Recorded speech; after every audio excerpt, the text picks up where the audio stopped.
I'm Chaz Kalenda, and I'm running to be the next Rhode Island Attorney General. I've practiced law for the last 16 years, 12 of them in the office of the Attorney General, so I have the knowledge and experience to do that job at a high level. I'm not here to fight for a political agenda. I'm not here to fight for a special interest. I'm here to fight for the rights of every Rhode Islander, no matter where you come from or no matter what your background is. I'll need your votes on September 13th for the primary election and November 8th for the general election. If you have any questions about where to vote or how to vote, please contact your local Board of Canvassers or the Secretary of State's office or website. I'm not running to be just another politician. I'm running to be a public servant who can serve as a much-needed check and balance on the state of Rhode Island to root out the corruption both inside and outside of our system. We need your support. You can visit my website at chas4ag.com to learn more about me, donate, or volunteer your time. I'm Chaz Kalenda, and I approve this message. To take home the Golden Gloves, you've got to put in the work, and you've got to be tough as nails. Ashley Kalis was driven to achieve. Today, Kalis is still fueled by that same hope, grit, and determination. A mother of 3 school-aged boys and successful business owner who ran testing and vaccination sites across the state. Kalis is the fighter Rhode Island needs right now because it's time for a change. Ashley Kalis for governor.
Welcome back to the Washington Outsider Report on the Coalition Radio.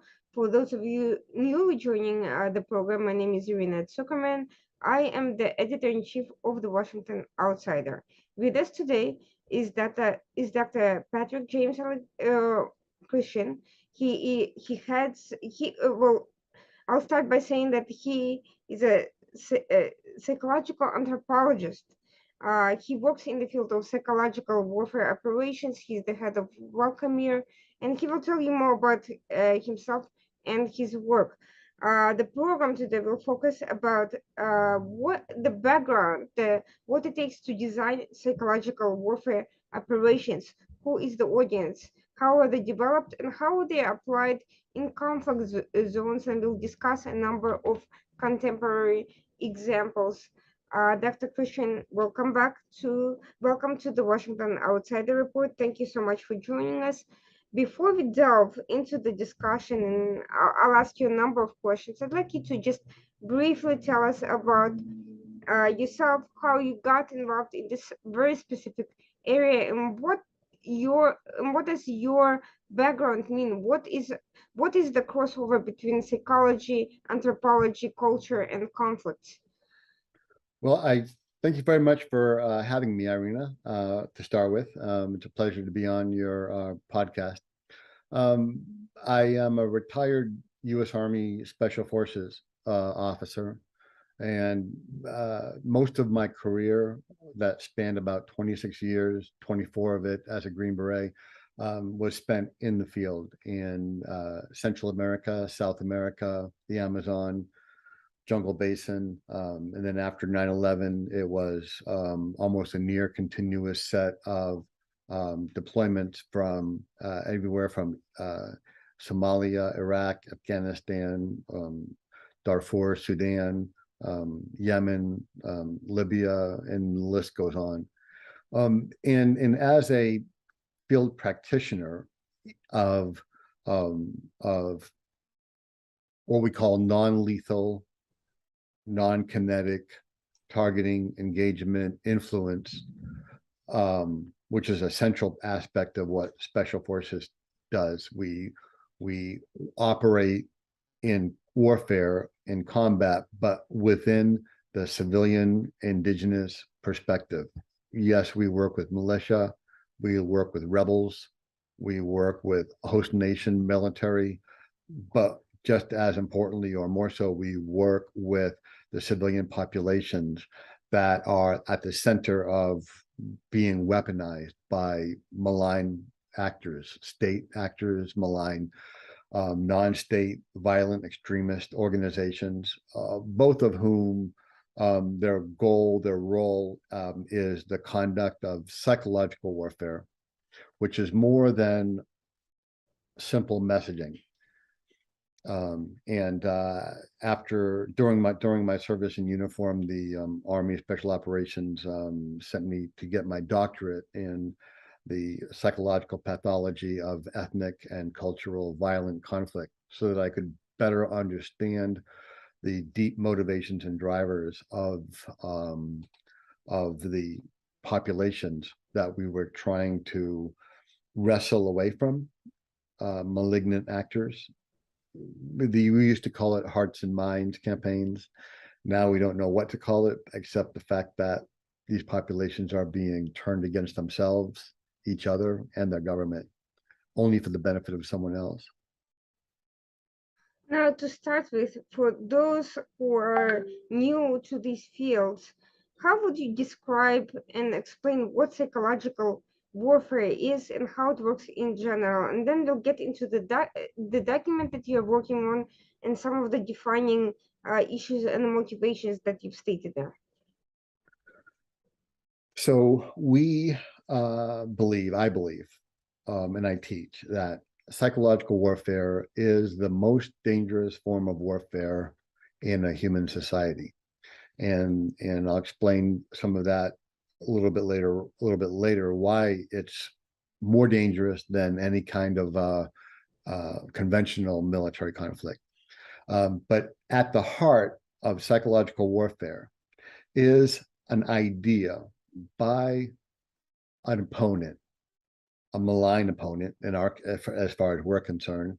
But this idea that the opponent has is that why should they come over and fight us or send their children to our home to fight us if through psychological warfare they can get our children or convince our children to rise up and kill us instead.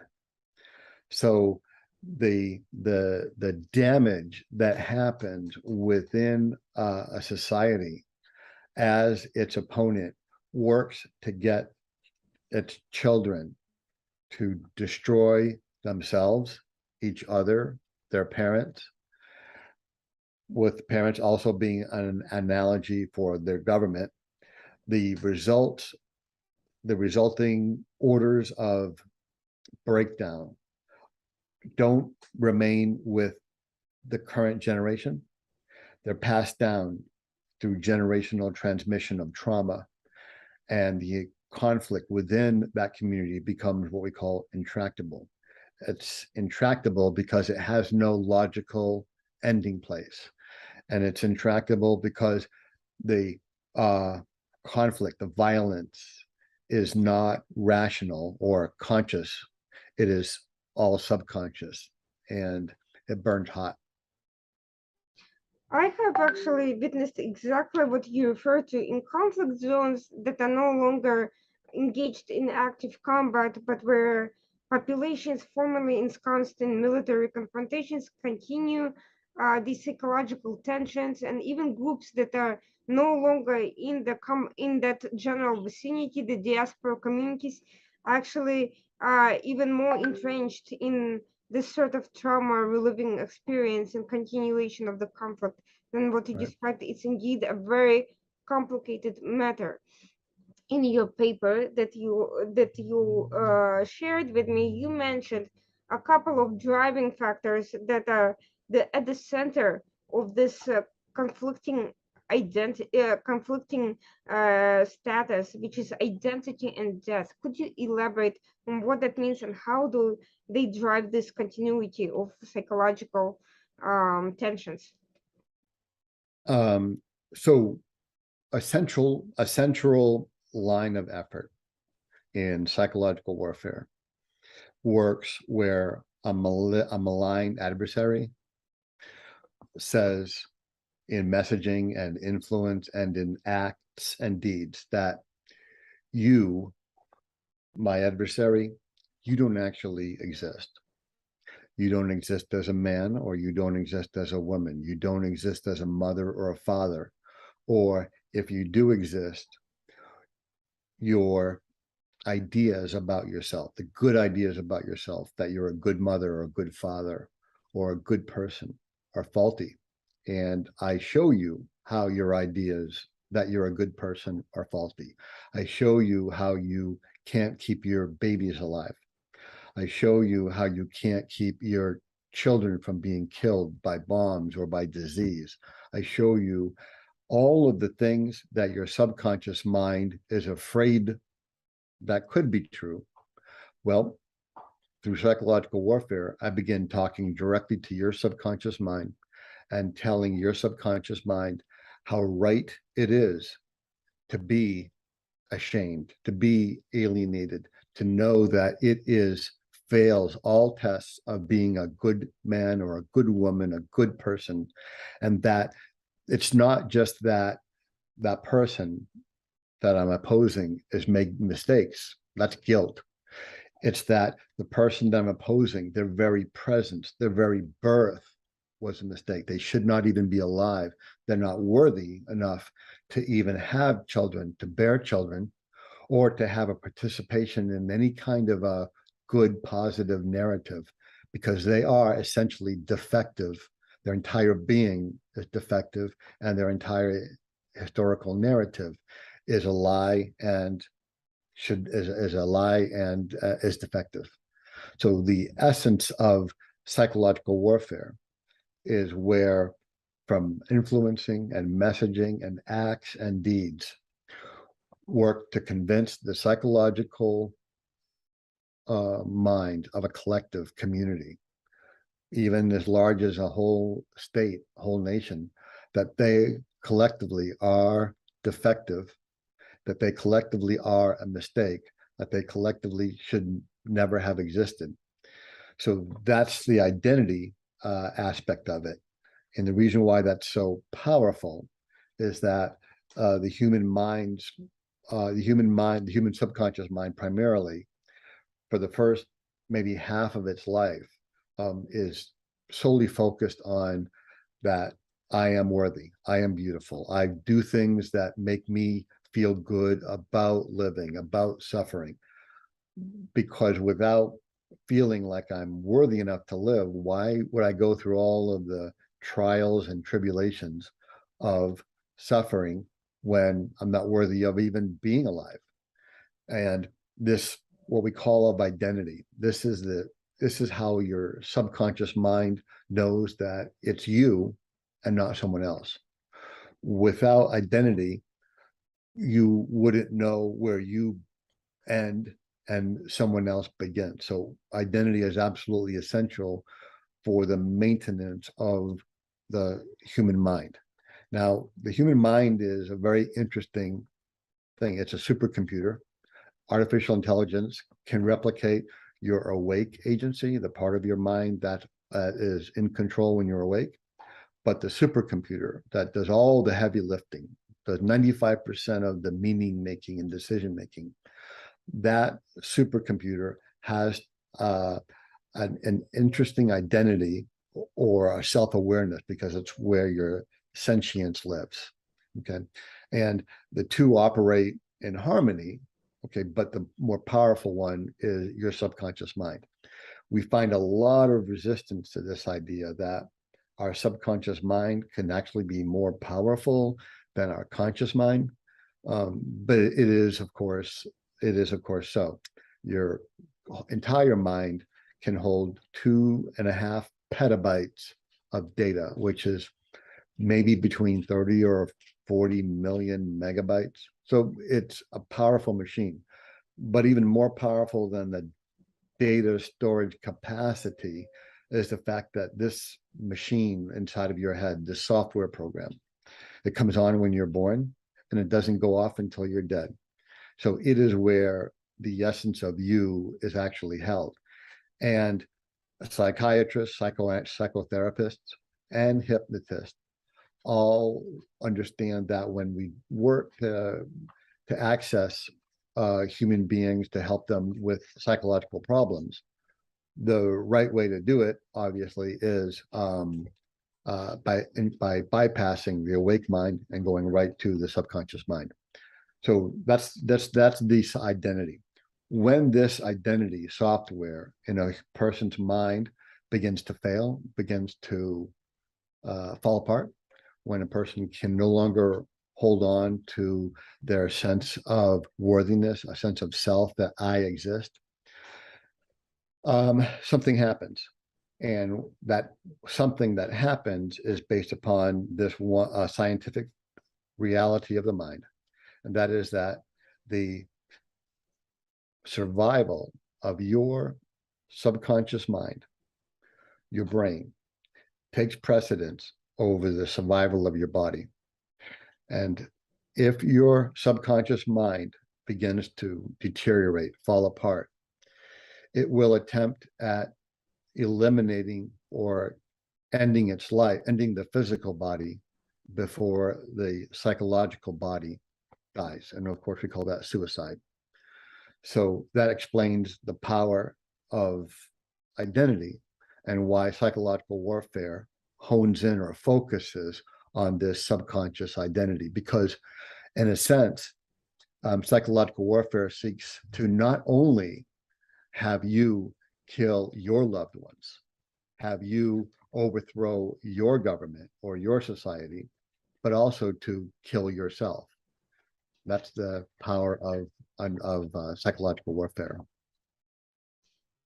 Why? What exactly makes it work? After all, this sort of negative messaging from external entities is counter-evolutionary, counter-intuitive, and quite frankly, at odds with the basic core of human nature.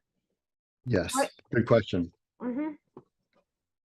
Why are we listening to messages that would encourage us to kill our social family members, to kill our members of our own ethnic group, of our own national identity group, to kill ourselves? Why would we listen to a message that says I should leave my home and family and go somewhere and become a kamikaze fighter for a group like ISIS, or that I should strap on a bomb and walk into a school and blow myself up, or that I should amass many guns and walk into a school and begin shooting my fellow classmates, and then, of course, kill myself?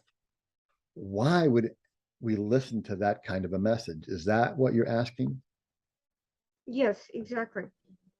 So it's because of how our minds work. Psychological warfare messaging doesn't try to talk to the conscious, awake executive agency, whose job it is to keep us alive, do the daily things that need to be done, and so forth. Psychological warfare messaging seeks to communicate directly with the subconscious mind. Now, the subconscious mind, because it's where your sentience is. What sentience? Sentience is like I'm alive, I exist. Okay. It is a complicated idea or piece of software, this sentience, I am, my ego, myself. In religious institutions, they may think of it as your soul, your spirit. Now, the part of your mind that is the rational part, the awake executive agency. When you go to sleep, that software routine turns off. It goes dark.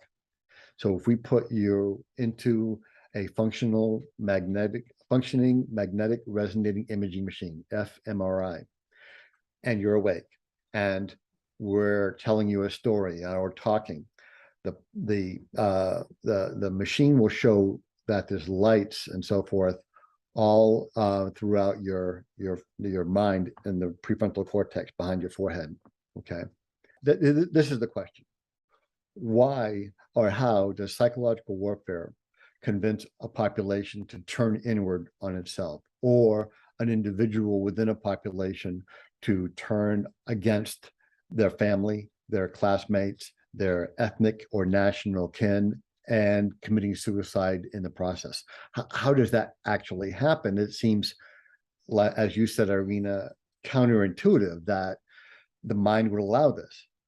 But because psychological warfare bypasses our awake, rational executive agency and speaks directly to this subconscious mind that has 95% of our decision-making and meaning-making capacity, we then have to say, okay, so what is this subconscious thing we call the subconscious, the unconscious, where our ego, our self, our I am, our sentience, our psyche lies? These are all words, names that different scientists from different discipline fields use to call the software program in your subconscious mind, okay, which is the majority of your mind. It's where all of your data is collected and analyzed, and meaning and emotion are attached to it, and so forth.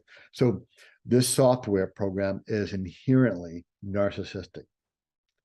It has to be narcissistic because it's a software routine that knows that it is not someone else, it is only you. In order to achieve sentience, a being has to have that level of self-absorption, narcissism, so that it can pick out, distinguish, differentiate itself from other beings at a sufficiently high enough level. And that's where we get into basic evolutionary psychology, childhood psychology. That's where we get into things like the mirror self-recognition test of a child at 18 months. Why the terrible twos, as it's called, when a child turns between 18 and 24 months, they start getting a little bit difficult to handle, is because their subconscious mind is beginning to discover that they are a separate being from their adult caregiver, parent, or other. And in this separation, the separation of the child's subconscious mind from everyone else requires this concept we call as narcissism, self-absorption. And the subconscious mind has to maintain this narcissistic self-absorption for the duration in order to harbor the sentience. The conscious mind, your conscious mind's purpose, is to mediate between all of your social reality, your social world, and that inner reality of self-absorbed subconscious. Okay, so that's the duality of the brain. And that's why the human brain will never fully be ever replicated by artificial intelligence, because it's driven by a need to create an I am that is not you or not him or not her. It works to create an I am that feels good about itself, that can love itself, that can all then love others once it sufficiently loves itself. Now, if a subconscious I am doesn't love itself, or thinks that it is dirty or otherwise lacking, it feels alienation from its own ideals or the group that it most loves. Alienation is a thought that can only occur in a subconscious mind. Alienation meaning that it's not the idea that the subconscious I am doesn't live up to its own standards of beauty or generosity or purity, or that it's not worthy of its most loved, cherished group, whatever that is. The thought or the idea of alienation, when it occurs, even in the slightest whiff of the subconscious immediately creates a barrage of shame, humiliation, embarrassment, and it flushes this emotional of shame, humiliation, embarrassment to the conscious awake mind, which is very painful. It's very painful, and it's something that the conscious mind does two things. It works to try to quell that feeling because it's painful, and then explain it however it can. More often than not, the conscious mind really doesn't understand where all of this feelings of shame and humiliation come from, because it's generated in the back of the brain. It's generated in the subconscious mind. So most explanations that the conscious mind has, that you have, your conscious mind has, for when you're embarrassed or when you're humiliated or ashamed, are likely to be not accurate. And only through deep self-reflection, psychotherapy is a field where it helps the conscious mind become more aware and understanding of the interaction, its interaction with the subconscious mind. More of this kind of either therapy, either with someone else as a guide or your own self, is what allows a person to better understand where these violent emotions come from, and very painful, so they can start working on them. Now, for psychological warfare, messaging and influence goes to create that alienation, to create that shame that overrides the awake executive agency and literally blots out most of its positive, protective thoughts and behavior, because we're seeking to cause this person to harm themselves, seeking to cause this person to harm their family and to harm others through insinuating ideas of alienation, ideas that would cause shame and anger, and then later on into rage. So the first thing that we talk about in terms of psychological warfare mode or line of activity is I want to attack the target's the quality of their identity, the distinctiveness of their identity, the affirmation of their identity, the self-love of it. And I may attack its connection to its historical past, which helps me deny to this subconscious mind that it doesn't really exist. And then, of course, I may seek to shame it further by showing that it is a relic of the past, that it can't survive in this modern world, and so forth. So you see what I'm attacking? I'm attacking a software routine through influencing, through messages. It's a lot easier if somebody already has trauma from losing a child, trauma from losing a loved one, trauma from a horrible thing that maybe has happened to them. They're a lot more susceptible for me to get to access their subconscious mind and to show their subconscious mind that they are lacking, that they are unworthy, and that they should commit suicide. Now, if I don't have enough pre-existing damage within my target audience, well, I can create some damage. That's where your marketplace bombings come in. That's where the bombings on the civilian infrastructure comes in. I'm not bombing civilian infrastructure or civilian marketplaces or civilian train stations just to kill civilians. I'm not trying to recruit the dead people or the injured people that my bombing creates. I'm working on trying to create survivors, loved ones who have survived the bombings. Now, it may seem kind of odd that wouldn't they think that since I did this to them, that they would hate me more? So this, again, we're back to how the subconscious mind works. The subconscious mind doesn't operate in the same reality that our logical, rational agency. It operates in a logical manner and in a reality, but it's a different reality that our conscious mind operates in our physical shared world. Now, psychological warfare accesses this violent, messed up reality and weaponizes it. Okay, so that brings us to the second part of what your question was: death. To break that identity down, to turn that identity into something that is nasty and dirty, and to potentially cause your behavior to either become suicidal, homicidal, or at least violently disruptive, where it makes you more difficult to control by your family, your friends, or by your society. Now, all by yourself doesn't do anything. But if I'm able to convince maybe 30% of your town to become violent, suicidal, homicidal, angry, enraged, that town can very quickly become ungovernable. And as that town becomes ungovernable, it takes away governing security resources from the state that it needed elsewhere to defend itself. So right there, without having to physically go into your town at all, I've caused, through psychological warfare, all of these people in the town to take away precious security or governance support resources away from where I'm also attacking somewhere else. So that's one line of effort, very important line of effort. And then the second line of effort is death. If you wanted to go into that or later on. Yes, I do, because I think that's important to understand these underlying issues in order to explore how that works in different contexts.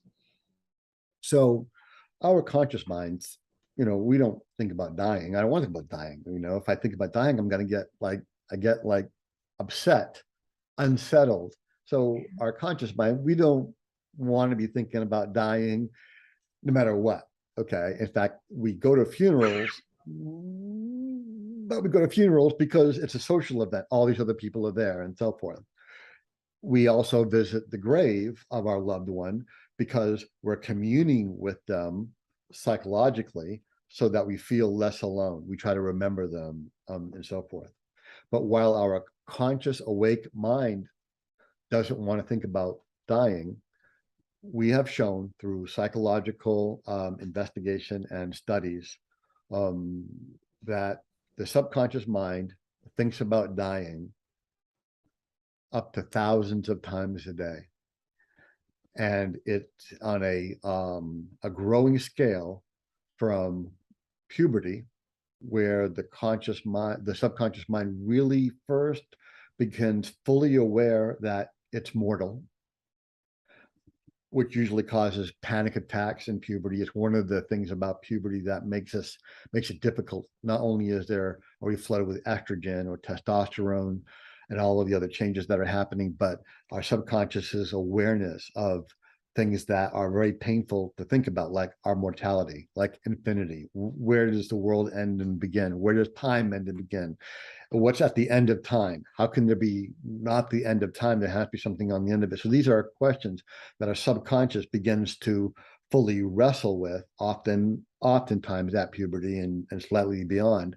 And that caused distress, painful distress to the subconscious mind, because it can't understand them. It can't digest them. It can't integrate them with the rest of its world. Like, okay, this is when I started riding my bicycle. This is when my mommy and daddy took me to Disney World and so forth. So I have all these wonderful ideas and things that have happened, and maybe not so good happening, like the bully at school. But I can understand the bully at school. It happened, but it won't happen again because his mommy punished him for being a bully. But now I'm in puberty. And my mind is trying to wrestle with this idea of that I'm going to die. Well, what's going to happen after I die? Well, grandma said I go to heaven. Where is heaven? Does heaven really exist? I'm not sure, because there's a lot of doubt about, is there heaven? Because I can't call heaven. You can't go there and check it out to make sure it's really there. So the doubts in the subconscious mind start to build up. And this is called the death anxiety, the anxiety about its mortality.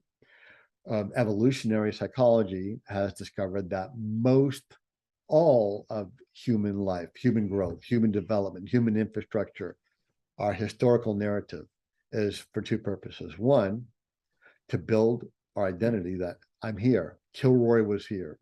When you're and maybe in the boys club or you're at the summer camp and you're laying in the bed bunks and you carving your name that Patrick was here, Irina was here, or when you carve your name on a tree that Patrick loves Irina, what your subconscious mind is doing is expressing that I'm here, I exist, I'm alive, I'm sentient, I'm aware. And then almost as soon as it gets to be where it has nice, healthy grasp on its identity, it discovers it's going to die. Oh gosh, we're going to die? I mean, I just figured out that I'm alive and that who and what I am. I've just created this beautiful person, young adult male or young adult female, and why I should love me and why others should love me. And now you're telling me I'm going to die. And when's that going to happen? And so the subconscious mind has three, let's call them strategies for dealing with this horrible realization that I'm going to die. The first one is like, I'm going to deny it. I'm not going to die. I'm not going to think about it. Okay. And in males, it comes out in terms of daredevil stunts. Let's see if we can jump across the apartment roof of my apartment to your apartment across this little narrow alley. The fact of making it across this, how can I die? I just jumped across this thing.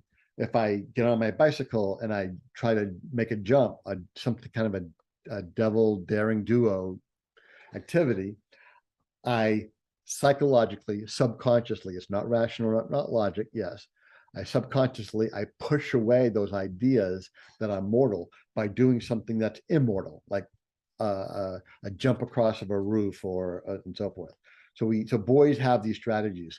Girls have other strategies, but it's primarily, we find it's the physicality. By engaging in some kind of a sport, some kind of a physical activity, our subconscious mind is able to drive away this troubling, difficult thoughts of that it's mortal. Okay. That usually lasts in early adolescence through early adulthood. And then two other strategies come into play. One is metaphysical, the creation of a metaphysical world, and then the creation of memorial. Well, one never dies if one is never forgotten. Now, that's not really rational because if you're dead, right? You're worm food. But if all these people are remembering you and putting your name on buildings or books, or you're on TV or you're on other mediums, well, then the I am, the essential I am, is going to be remembered, and therefore some way it eases or mitigates the anxious pain that is felt by the subconscious. The metaphysical strategy is similar. Okay, there's a heaven, or I'm surrounded by all my relatives who have been long dead. They're all around me. So there's a metaphysical world that we imagine is all around us, and that will be available for us after we pass on. Now, nothing in psychology, nothing in science says that metaphysical world isn't real. It may be real. I hope it's real. You hope it's real. We all hope there's a wonderful, beautiful metaphysical world where our I am, self, soul, spirit goes afterwards. But the point that makes psychological warfare possible is that there's a doubt. If there wasn't a doubt about the metaphysical world, we wouldn't need memorialization. So some religions that really have a very thick set of belief systems in this metaphysical will be telling the members, don't worry about being remembered. Don't worry about life insurance. Don't worry about all that kind of stuff. Don't worry about what happens to your house after you're dead, because it doesn't matter. You're going to be in this other beautiful place, right? So you can see that there's two primary concerns that the subconscious mind is absolutely focused on every minute, every day of your awake or sleep time. And that is, who am I? How do I know I'm me? How do I know I'm worthy of being loved and admired and known and remembered? And then secondly is, will I be remembered, what will happen to me when I die? Will there be this metaphysical afterlife and so forth? So those two subconscious, let's call them preoccupations, is what psychological warfare goes after to try to create fear and terror or anxiety, or in a defensive way to try to reassure identities, shore up identities, um, um, convince identities that they are affirmed, distinctive, connected to a historical past, and have a positive way of future remembrance.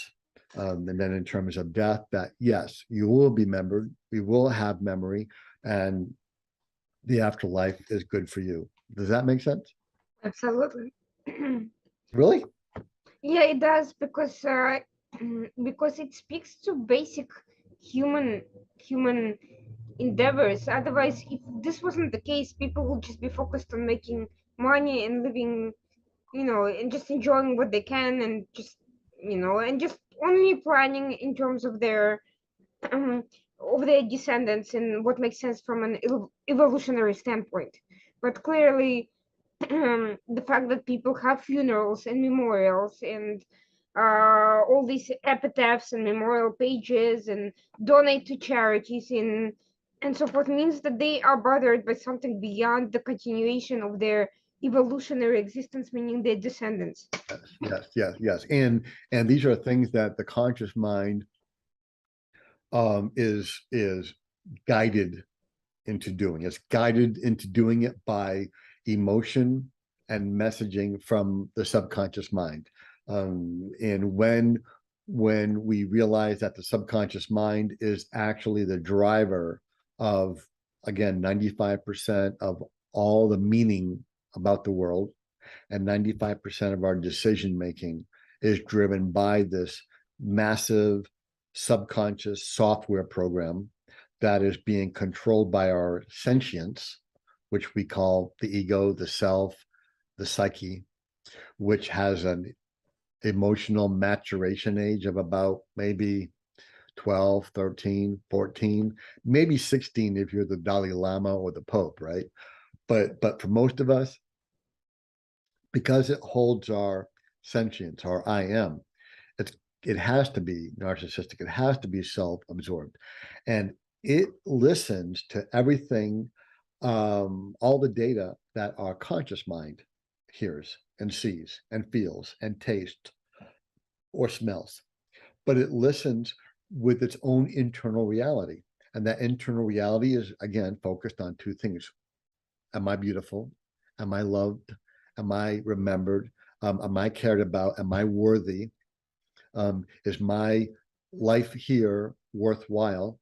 And am I going to die? And what's going to happen? Who's going to remember me or think of me after I'm dead? Or what will happen to me?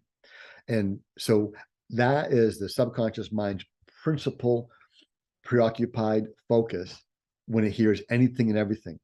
So when someone is talking to you about, next week's work schedule and how it's what's going to be happening first, second, and third, it's all technical. Your conscious mind is absolutely uninterested in that. Your conscious mind might be interested in it because it wants to make sure that it doesn't get in trouble, or that has the same levels of access and physical needs that it's responsible for.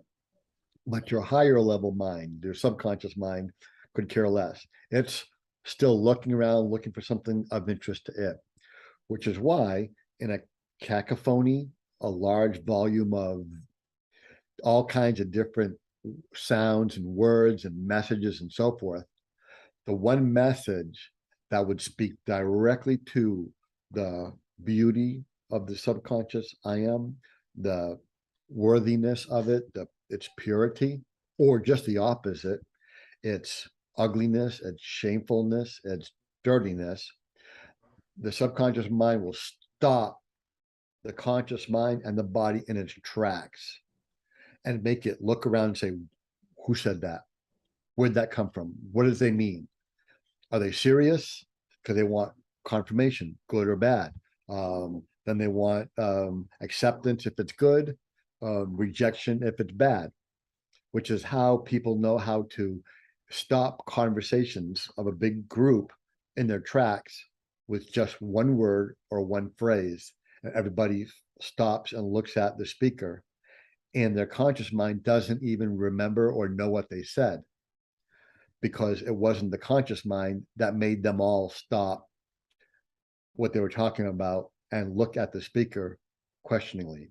It was a collective subconscious mind. Now, if you can know how to do that, you're well on your way toward building psychological warfare content, either offensive against someone or defensive to shore up your or another loved group, building resiliency from malign messaging, if that makes sense.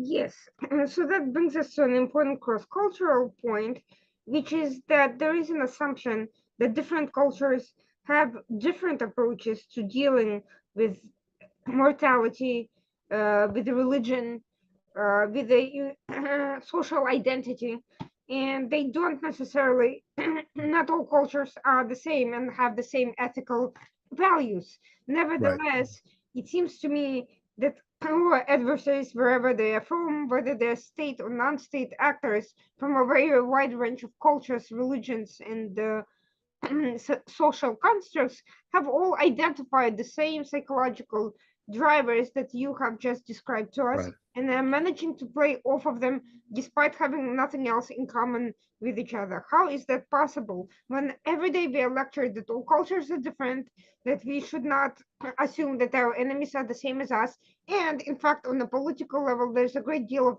misunderstanding in the social motivations and what drives societies, and we hear it from authoritarian leaders who frequently misunderstand that, for instance, democratic governments, for instance, don't control the media and things like that.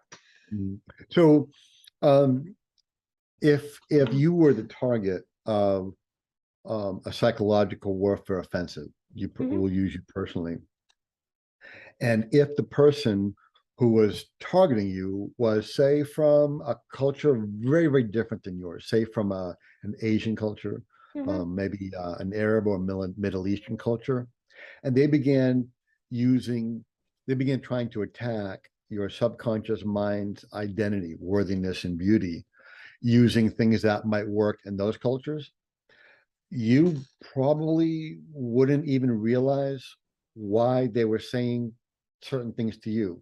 Like, I can see your face. Okay, yes, you can. So what? You're supposed to see my face. Why would you not see my face? That's a compliment, right? Well, if in a culture women weren't supposed to show their face, or other cultures like the Keltamishek in the Sahara, the men don't show their face. And you say, well, I can see your face because your tagelmust has slipped down, or that your burqa has slipped off. Then you'd be, oh my God, I'm so ashamed because my identity rests on following this group norms, these group values, and you'll feel alienated because you've allowed your inherently important outer wrapping, outer garments to fall or to be out of place, and so forth, right? So the what is culturally universal is that we all have an identity. It all becomes constructed, but it becomes constructed within a cultural context of what's important. Do we live in mountainous region where maybe certain things needed to have us survive are important? Do we come from a farming region where farming is a critically important and honored and treasured occupation? And if you're not a good farmer and you grow up in a land where farming is everything, then it can be difficult for your identity to show how you are a good member of this group. Okay, so the underlying aspects of, for instance, who am I? Why am I beautiful? Why am I worthy? Why am I loved? Why will I be remembered? My identity, myself, that is culturally constructed. And there are factors at play about race, ethnicity, phenotype. So whether I have the right nose, the right shaped face, the right body, if you are an immigrant and you are an immigrant or to say a European country, but your skin color, your facial features, your phenotype, it's all of your outer person. If that's very different than, say, the phenotype of the people that are around you, they may look at you and say, why are you so different than us? With the implication that being that you're not beautiful as we are. Does that make sense? Mm-hmm. Beauty is not universal. Beauty is culturally constructed. Beauty is formed in the mind of an infant as it gazes up at its biological caregivers. It's a process called imprinting. There was a movie where a little girl in Canada hatched some geese eggs, and the geese saw her face first, and they imprinted upon her. And so the geese believed that the little girl was their mother, and they followed her anywhere and everywhere, to include on a small little light glider airplane, as she and her father showed the geese how to get to their winter nesting areas in North Carolina. It's a true story, a movie made about it and so forth, but it illustrates the imprinting process of where beauty comes from. Now, an essential to the underlying subconscious identity is that I'm loved, I'm beautiful, not just physically beautiful, but I'm beautiful within inside. But the physical beauty that people find me attractive is very important to my subconscious. If my subconscious feels like my outer phenotype is ugly or unattractive, then my subconscious ego self can become is subject to becoming broken, subject to becoming devastated, and with feelings of unworthiness and so forth, if that makes sense. So the phenotype is all of the part that's outside that my culture says this is what beauty looks like in our community. Then there's the archetype. This is how we think and act and talk. This is how we express our femininity, how we express our masculinity. This is how we express our ideas about if my masculine identity is built upon heroism or protection or being a savior, then this is how we do it in this culture. If my femininity is built upon being a nurturer, bearer of children, or whatever kinds of other characteristics and traits that underpin or underlie a feminine construction of womanhood, then that's what's important. And if I'm going to attack your identity, I'm going to attack it in that very basic archetypal way. Archetype means archaic types of human thought that are so old we don't know where they came from, because they've always been with us. So for a woman to be for a woman's femininity, which is also in part based upon estrogen and gender, sexual orientation, for her to be feminine might, in one culture, might mean a whole number of things, where she is a nurturer, she is a wise, she is the center of an interior home. She represents the sacred purity of the family, leaving the profane outer of outside of the home to the male, for instance. And if I was attacking the womanhood in psychological warfare in that example, I would attack what? Their purity. I would attack their chastity. I would impugn that the profane outer world exists all within their home, so that I can undermine the women's subconscious psychological feelings of being feminine, a femininity of being a woman. Okay, now that same type of attack is not going to work in, let's say, Paris, in an upper scale white Parisian family, where they would consider that to be an honor, that they have like suggestive statues or pictures, because the women are liberated.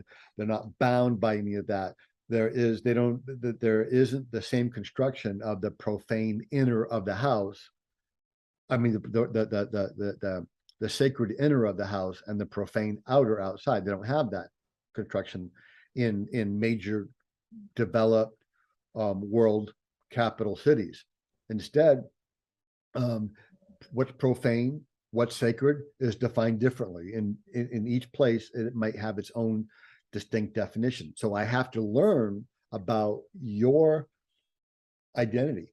What makes you a feminine woman, or what makes Patrick a masculine man? How does he conceptually think about masculinity or you femininity subconsciously? And to discover that, I don't have to go any further. I can ask you, and if you won't tell me, no problem. I can ask your sister, and I can ask your mother, and I can ask your grandmother, and I can ask your aunts. And after I ask enough people, of the people that you came from, I'm going to be able to paint a beautiful, perfect picture of what makes you feminine, what causes you to think that you are ugly, unworthy, disgraceful. And that's the basis of where my content comes from.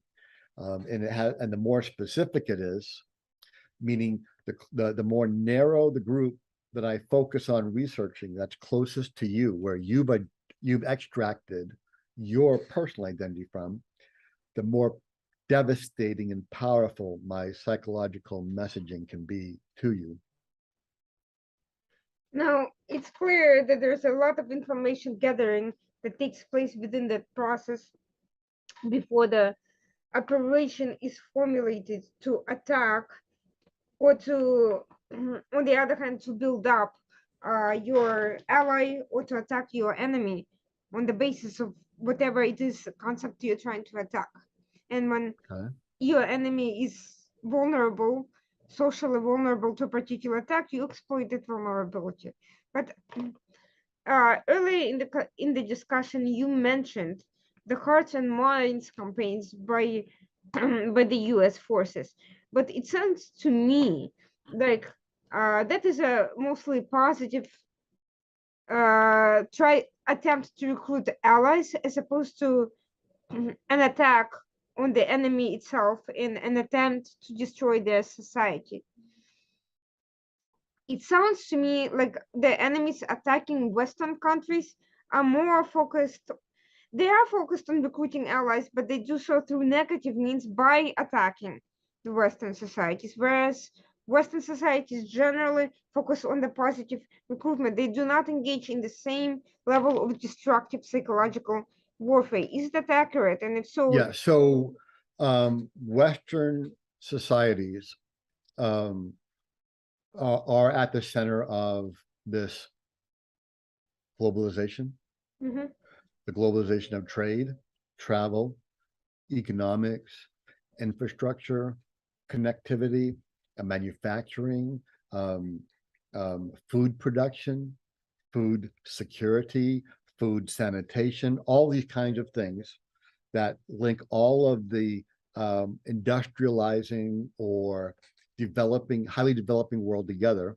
We call that globalization. The world becoming interconnected.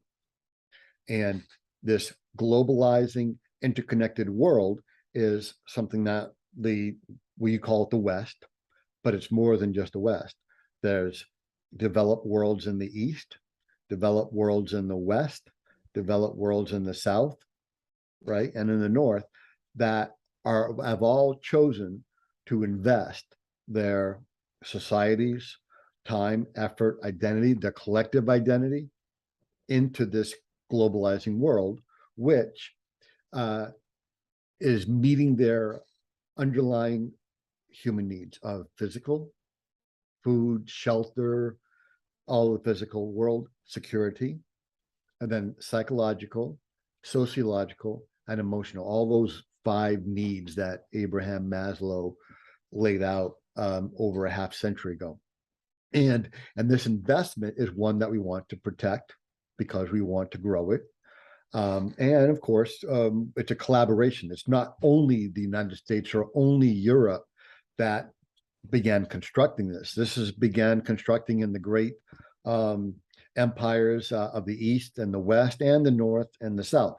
And all we've done is continue on it because it has shown that it's effective in meeting all of these underlying collective needs. Not perfectly, not all the time, but generally, that's the best multi-user, most massive online way where as many human beings as possible can meet these underlying human needs.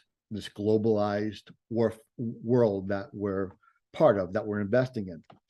Psychological warfare is inherently destructive to that because psychological warfare seeks to break reality within the minds of its victims. And that broken reality is broken, the reality is broken to inflict alienation, feelings of alienation, of archetypal ideals, and of physical belonging. And it incites or encourages behavior to act out against this breakage. And usually this violence is this acting out is violent. It's often destructive, and it's not healthy, which is why we in the West, if you're an investor in this globalized world that we are all living in now, or investing in now, we have a difficult time, or we find we can't or don't want to engage in the destructive forms of psychological warfare. Now, we still have to know all about them. We have to know how our malign states and non-state actors are perpetrating the psychological warfare within the minds of the population that support us. But if we're going to engage in something like psychological warfare, it'll be would have to be called defenses against psychological warfare. And that, I would argue, puts us at an inherent disadvantage against all our enemies who have no such qualms. What are we seeing today? We're seeing polarized Western societies, in particular the United States, which is rife with openness to conspiracy theories, to navel-gazing, to kind of self-destructive impulses on different levels that are being exploited by foreign and domestic actors. On the other hand, we are seeing the resurgence of societies such as ISIS, Al-Qaeda, and their quasi-state formulations, which were supposed to have been destroyed militarily, and yet ideologically, despite the seeming blow of psychological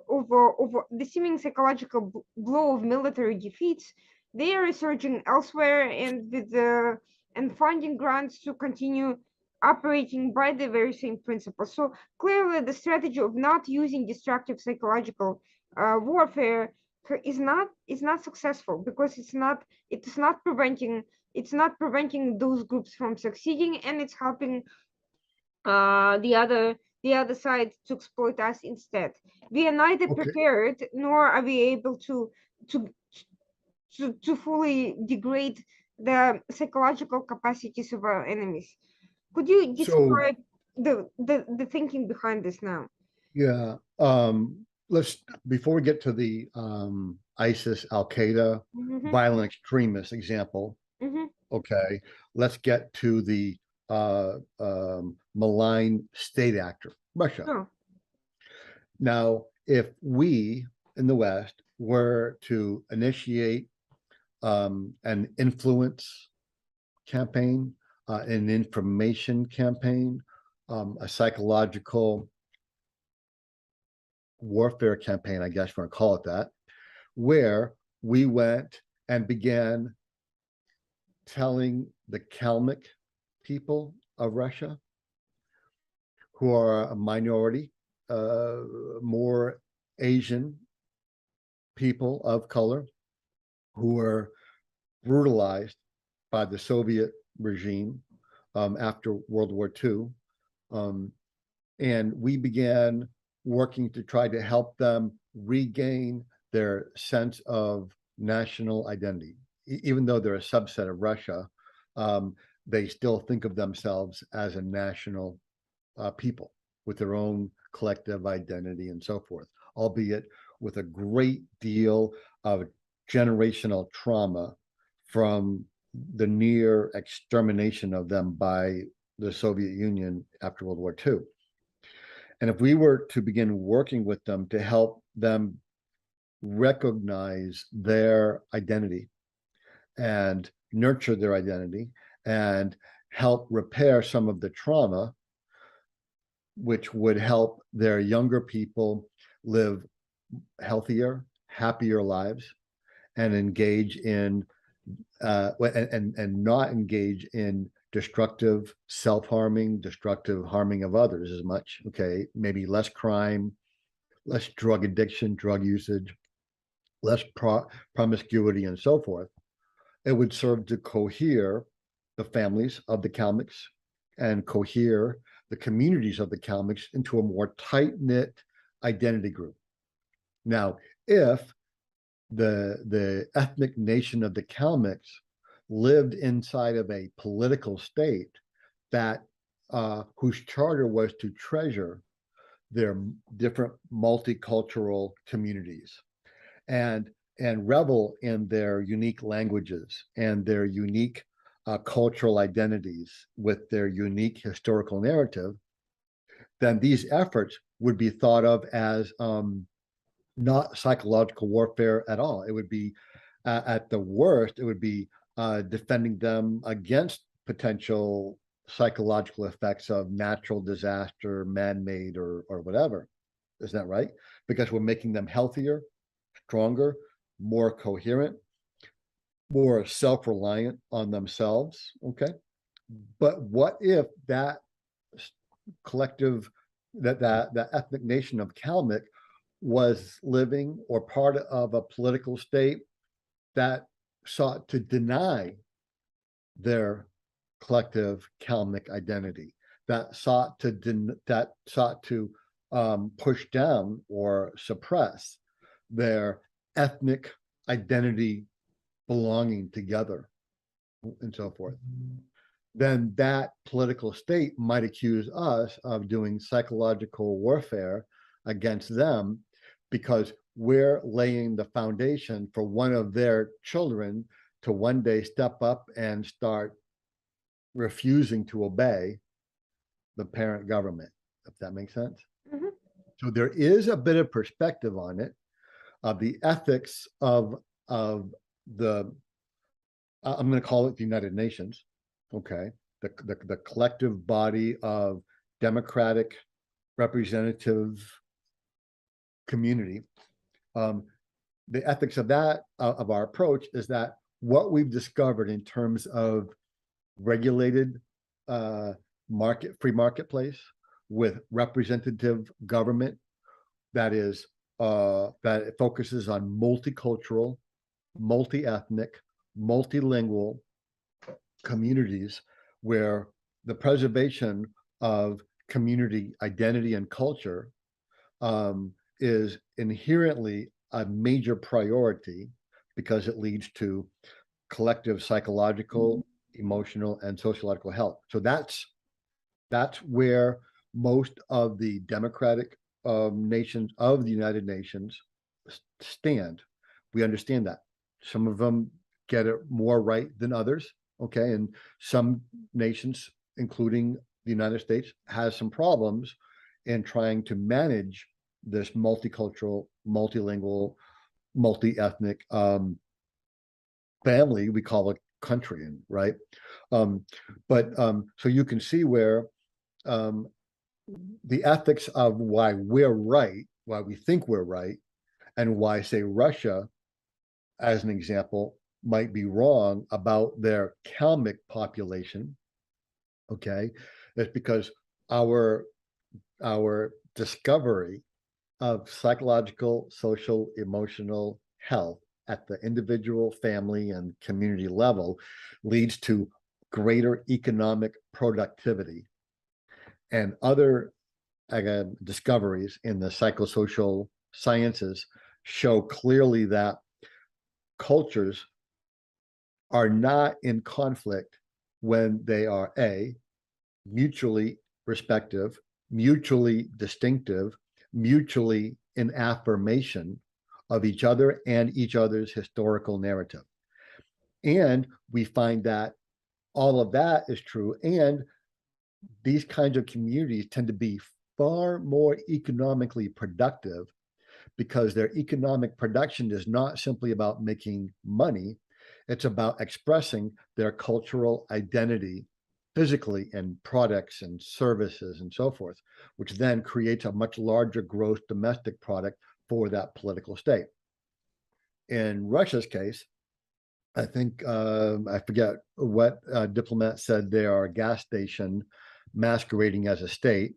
Well, they're also a rump empire of the czars masquerading as a state with a grip, an iron grip control over many of these 90 different ethnic nationalities that are separate from the Rus nationality, where the white skin and the Russian language comes from.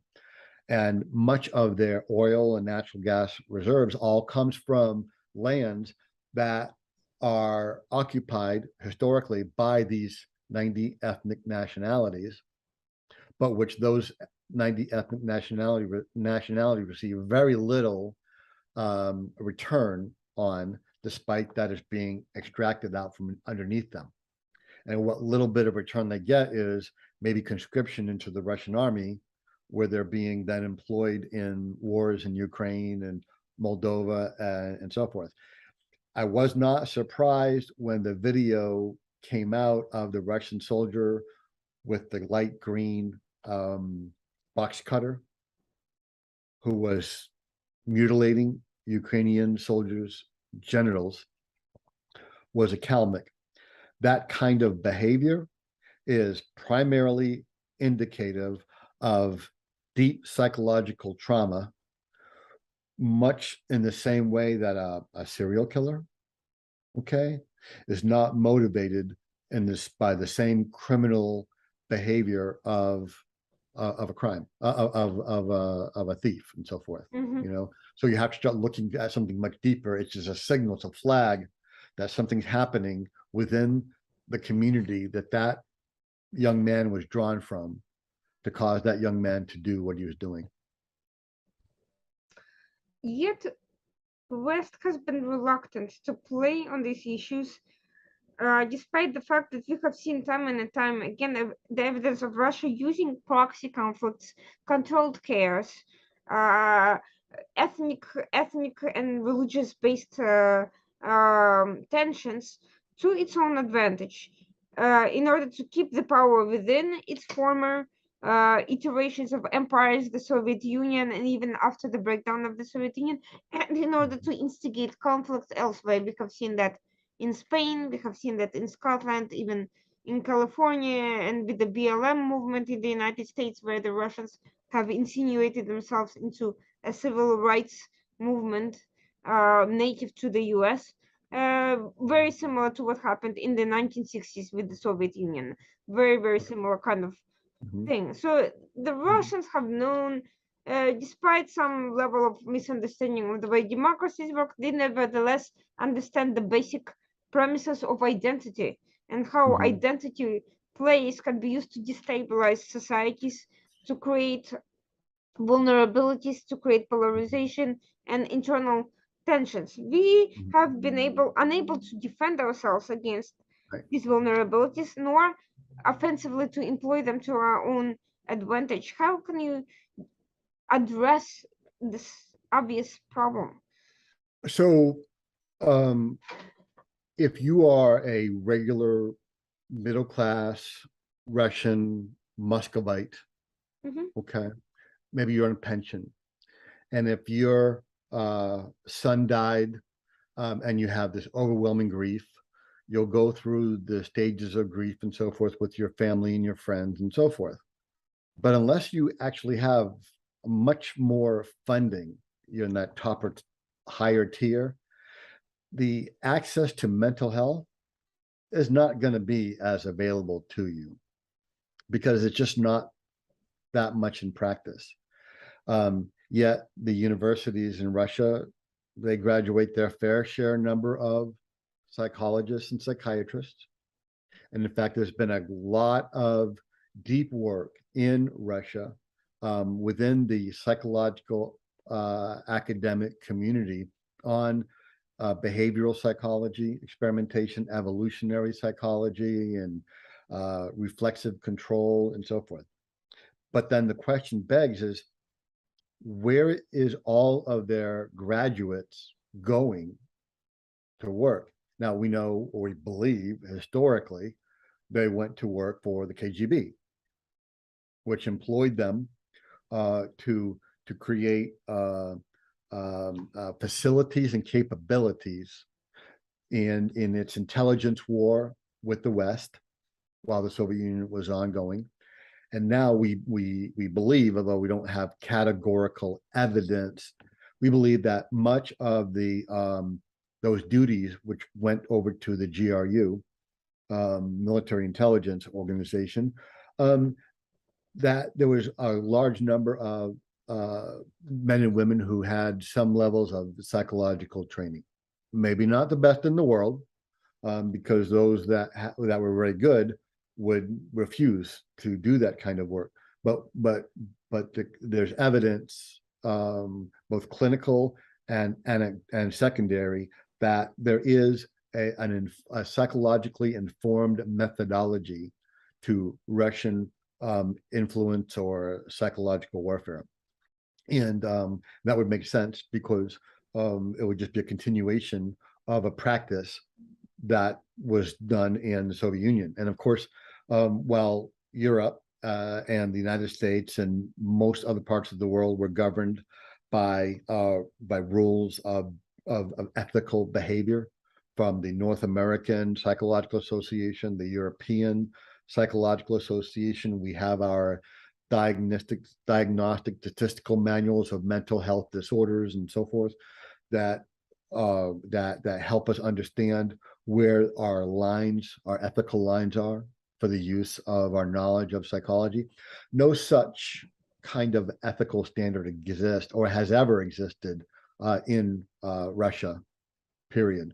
So their graduates are not subjected to any kind of training or knowledge or understanding of, hey, that you have this knowledge, so you have to use it ethically and responsibly. That's on the one hand. So they've been free and able to use that knowledge and information for all their entire work. In the West, there's been several things that have been hindering us. The first one is I don't consider it to be a hindrance. I consider it to be a safeguard. And that is our Western ethical standards for the study and the practice of psychology, psychiatry, okay? Because these are not things that we want people to be engaging in because they're inherently extremely destructive, not of the current generation, but of every generation thereafter as it's transmitted. And so that I don't really see that as a barrier, but I do see as a barrier the way that most societies in the West think about terms of mental health and its relationship to crime. So we have anecdotal evidence, we have empirical evidence, we have qualitative evidence, we have massive amounts of evidence in the textbooks behind me that men and women who are loved, who have others that they love, who are healthy and stable, do not commit violent crimes. Sometimes men and women who are raised well, who have good morals and good ethics, can be lured into committing some white collar crime, cheating on your taxes, maybe taking a little bit of money from your rich employer because they have more than they need and so forth, okay?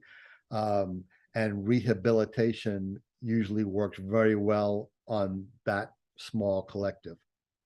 But on the collective that anesthetizes themselves with promiscuous sex, with drugs, other addictions, casual violence, that you see with outplaying within gangs, and then other forms of just violence, often random, or a combination of random and garnering income to purchase yet more anesthetizing substances. Okay. All of that is linked to mental health. All of it. All of that is linked to a breakdown within the mind of how to be a healthy, happy, productive human being.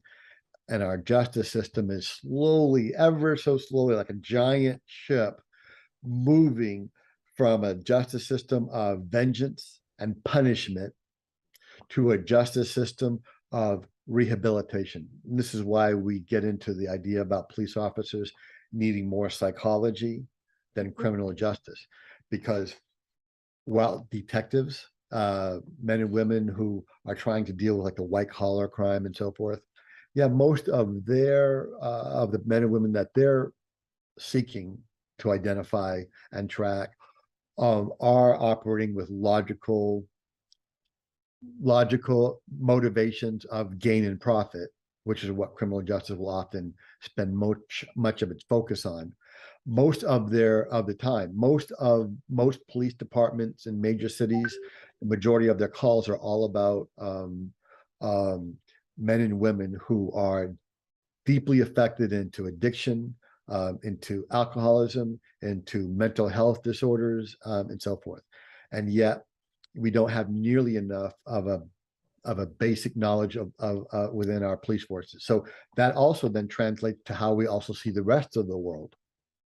If we treat our own internal population as if you're either a good guy or a bad guy, a good girl or a bad girl, with bad girls and guys need to be punished, and good boys and good girls needing to be rewarded, then that creates a worldview that is not helpful when you learn about the foundations of psychological warfare, which you can give me any beautiful, wonderful, healthy community.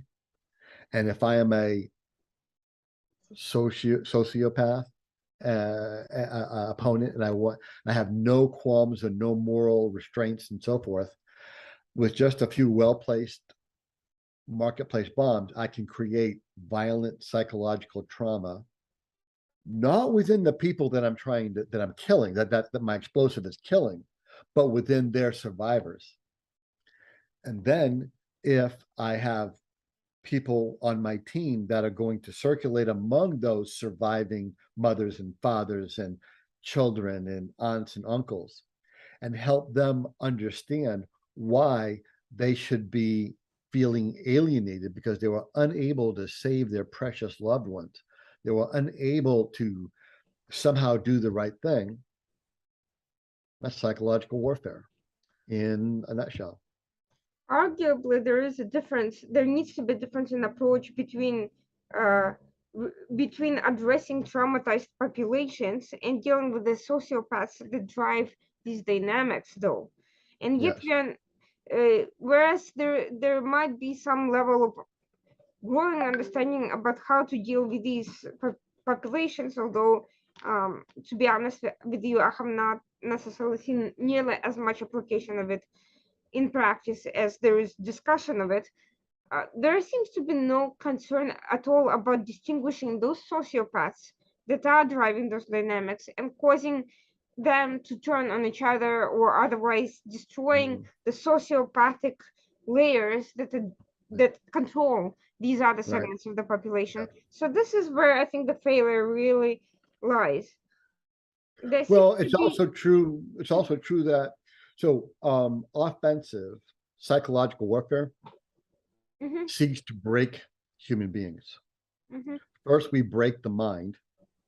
Okay. Then when the mind is broken, we activate the mind to then create destruction on others. There's a lot of different ways to break the mind.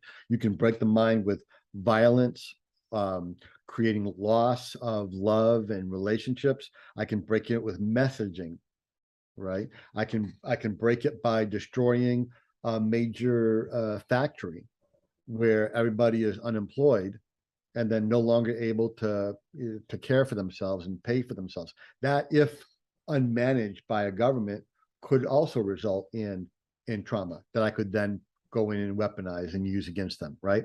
So offensive psychological warfare is focused. It may operate through kinetic violence.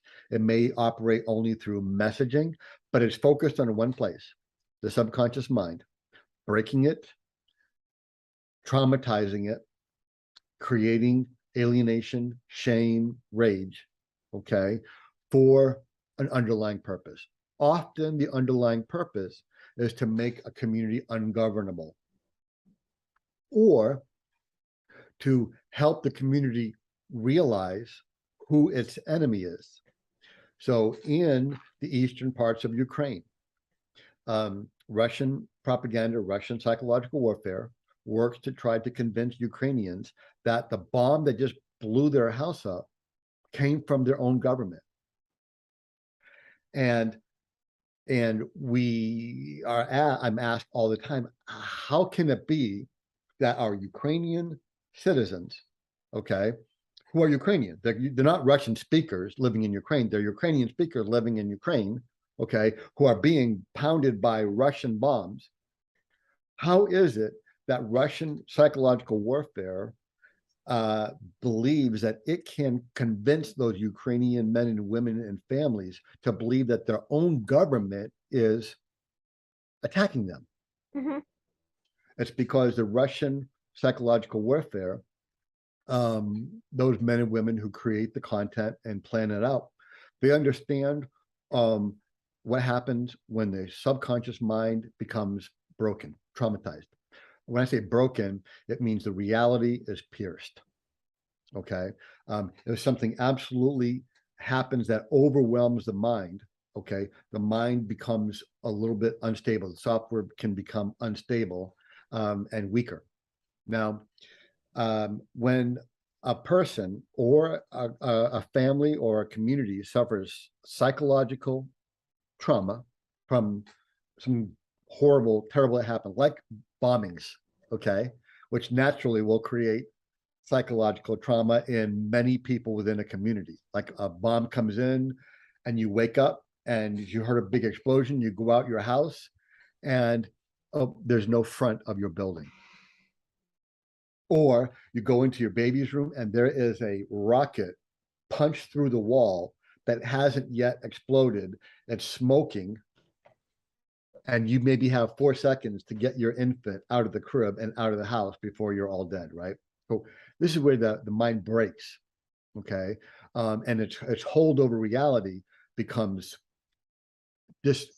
not disengaged, but interrupted, okay?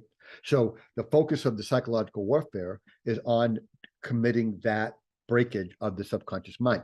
Now, when that breakage happens, a whole series of other symptoms will begin to emerge that are predictable.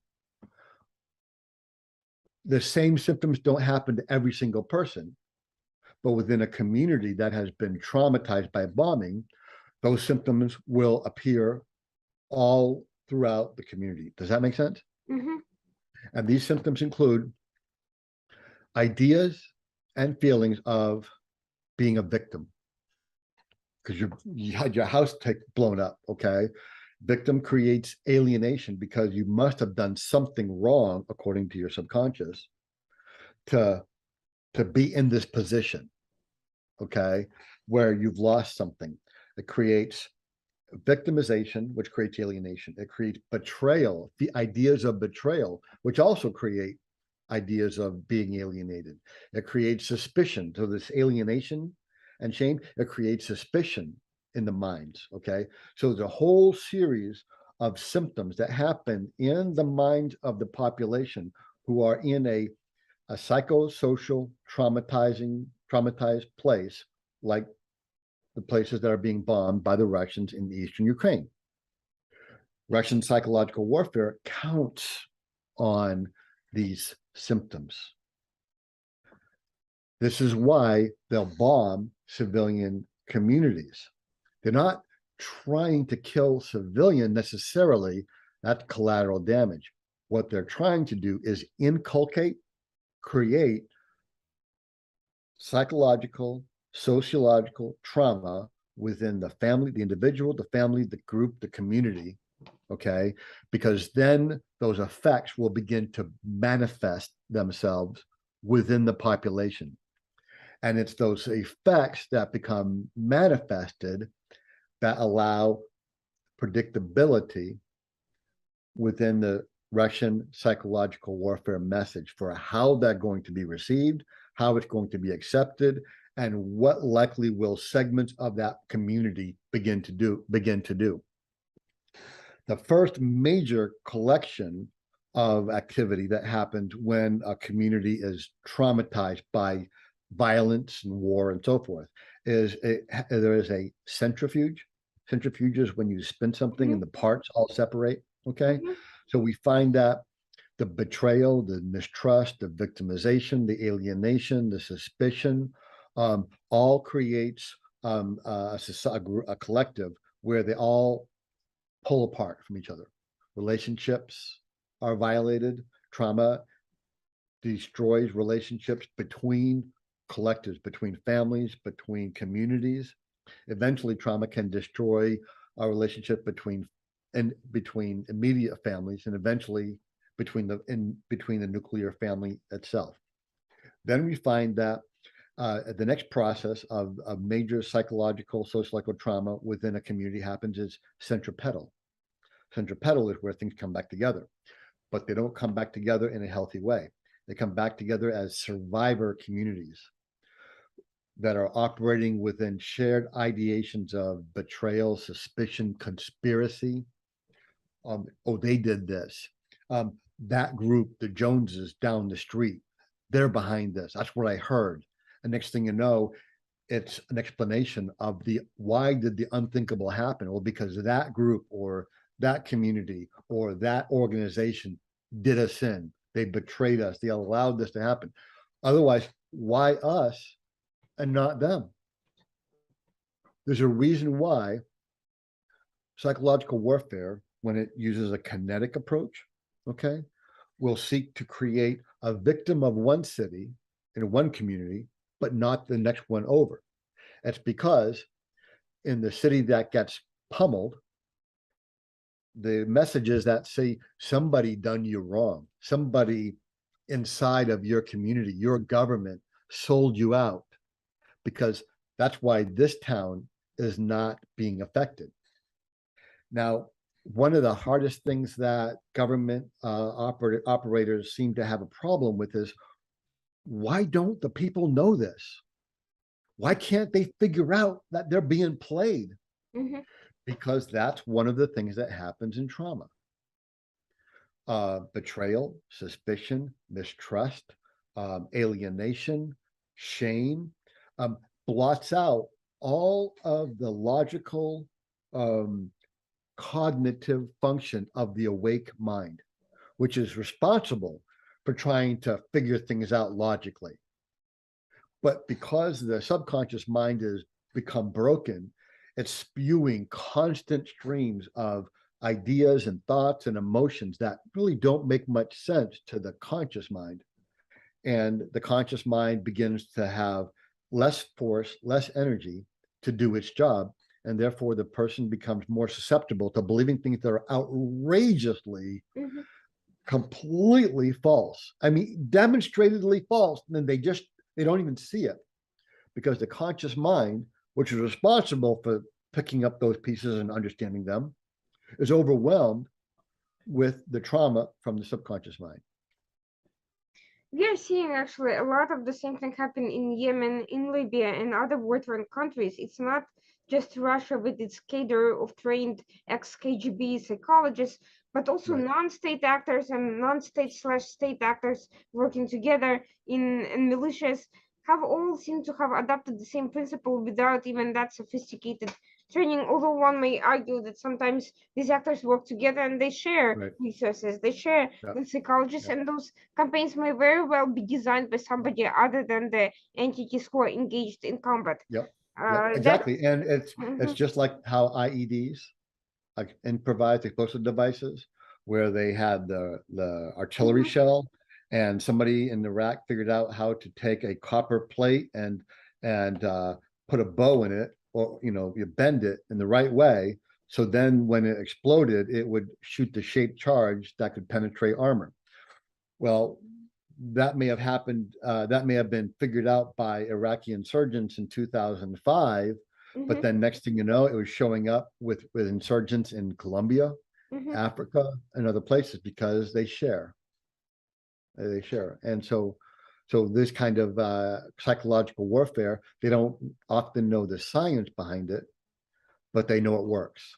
And then they use intuition to figure it out. That's how ISIS, Al-Qaeda, and others have long figured out how to conduct psychological warfare against their to create a low-cost army.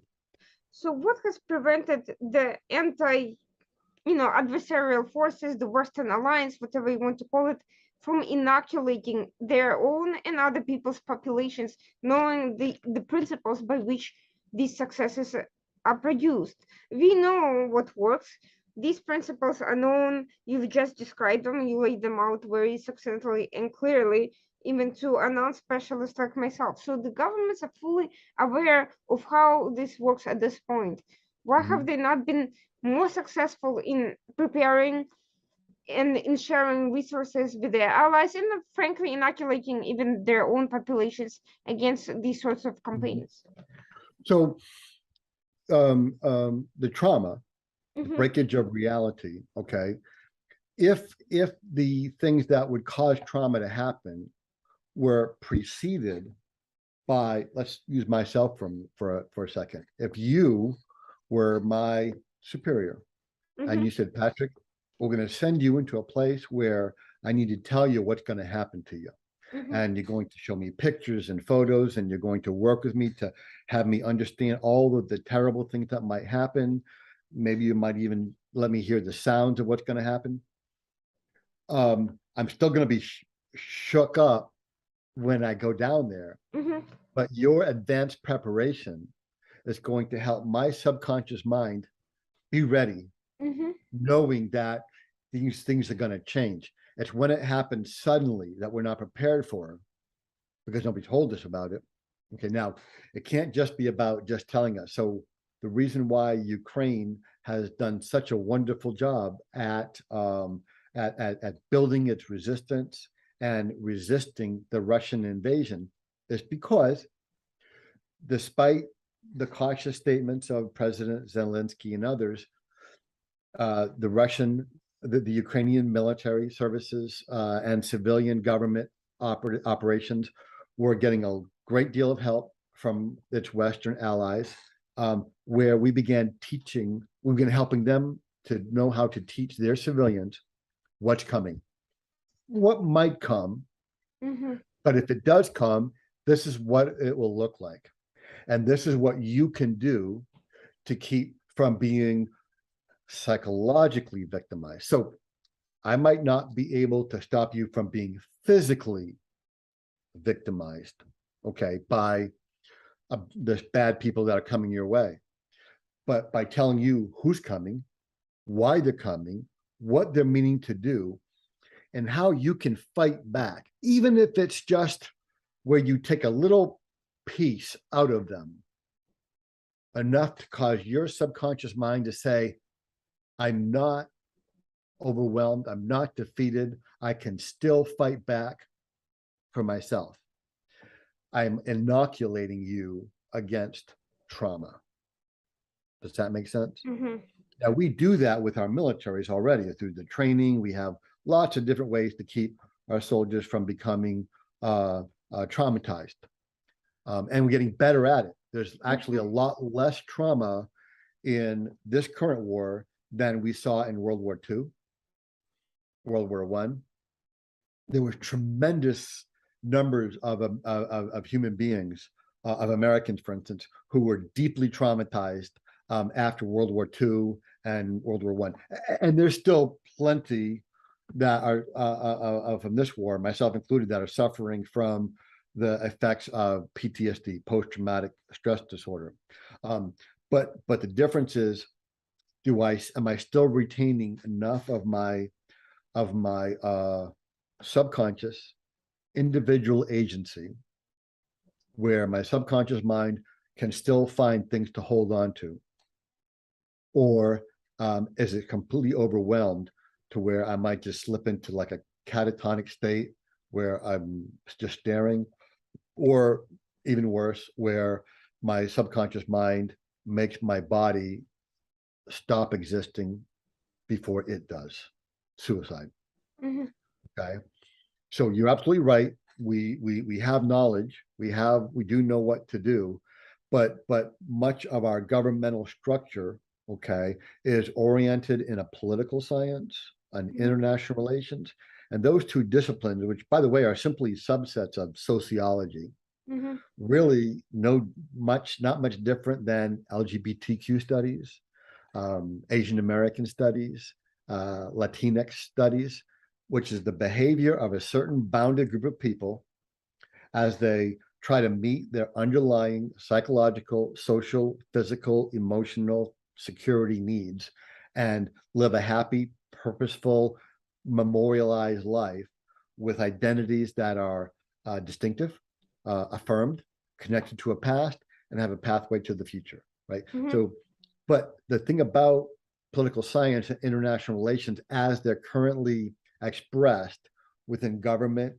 employees, diplomats, military, and so forth, including aid workers, is that it requires the practitioner to assume everyone has cognitive, rational, individual agency, and the effect of the subconscious ego self psych is not really taken into account.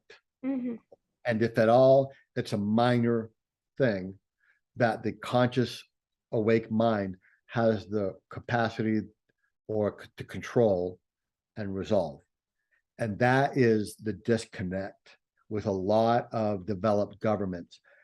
And in one way, we kind of understand it, because if I'm gonna be your employee and you're in charge of the national train system, you need me to come in with my awake executive agency, prepared to understand what you need me to do and do it in a rational manner. Remember, it's our awake executive agency that's responsible for the outward socialization and interaction with the physical world. That includes our bosses, our children, our friends, neighbors, and so forth, right? Um, and in a normal way, in a normal capacity, my cognitive mind, my awake executive mind, will be more than healthy, more than capable of doing just that. But if there's trauma to my subconscious mind, that subconscious mind, think of it as like a big old pot boiling over, and the boiling poison is pouring down and getting all over my conscious mind, making my conscious mind act in ways that's not really normal or rational. Best way to understand it. Now the more we inoculate populations or people who are likely to be on the receiving end of offensive psychological attacks, okay, the more their subconscious mind will be able to stay coherent, stay uh, resilient, and not create breakdown of their conscious cognitive capacity to operate and mediate between our inner subconscious reality and the physical reality around us.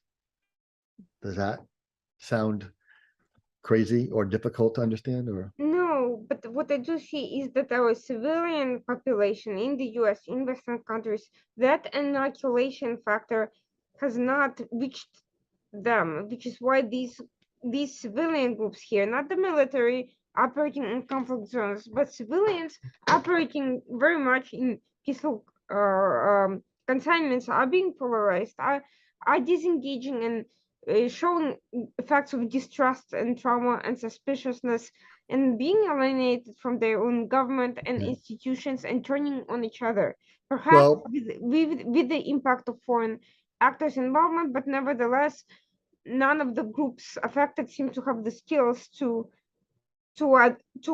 recognize signs of foreign involvement and deliberate psychological pressure and deliberate meddling in various discourses and processes. Okay, so remember I said that one of the symptoms of subconscious trauma, Sure. okay, is susceptibility to conspiracy. Mm-hmm. Now, the human mind is wired to look for patterns all around it, everywhere, because these patterns allow us to discern if there's either danger or opportunity. So the wiring in our dendrites and neurons and synapses is just wired to look for those patterns. Okay, and when something horrible happens, where our subconscious mind is operating in a reality that is disconnected from the real world, okay, we are susceptible to conspiracy. Does that make sense? Sure. Okay. So, and conspiracy is simply a pattern of activity that somebody is controlling malignly against us to make us suffer. Okay. Now, we have several populations within the United States that, generally speaking, you can look at the effects of them suffering from a trauma that did not occur in their lifetime, but it occurred in their ancestors' lifetime. So we have two groups. We have a population of white Americans and a population of Black Americans, okay, who, not all of them by any means, okay, but a core number of each of these two groups that I'll explain is suffering from a type of psychological trauma, broken reality, that they didn't do themselves. They inherited it. They were taught it from their parents, who were taught it from their parents and their parents and their parents. So let's go all the way back to the antebellum South, in a time when in America we had a plantation, which is a farm, and on this farm there were two groups of human beings. One were Africans who were enslaved, and the other were sharecroppers, often who were indentured servants, and they operated on this farm. Now let's start with the African population first of this antebellum, which means it's in slavery time in America. So if you and I are a husband and wife, we're both Black, and we have our beautiful daughter and our beautiful son. Now, you and I know how to function and operate in this plantation as Black slaves. We have an idea of what to expect, what we can expect. We work to try to love each other and have a semblance of community, despite the fact that we are enslaved people, okay? And we may have even been born into slavery, but let's just not go beyond us, stay with you and I. You and I will see what happens if one of our kind speaks out the wrong way. They're going to be whipped, maybe starved, maybe beaten, going to be punished severely. Isn't that right? Okay.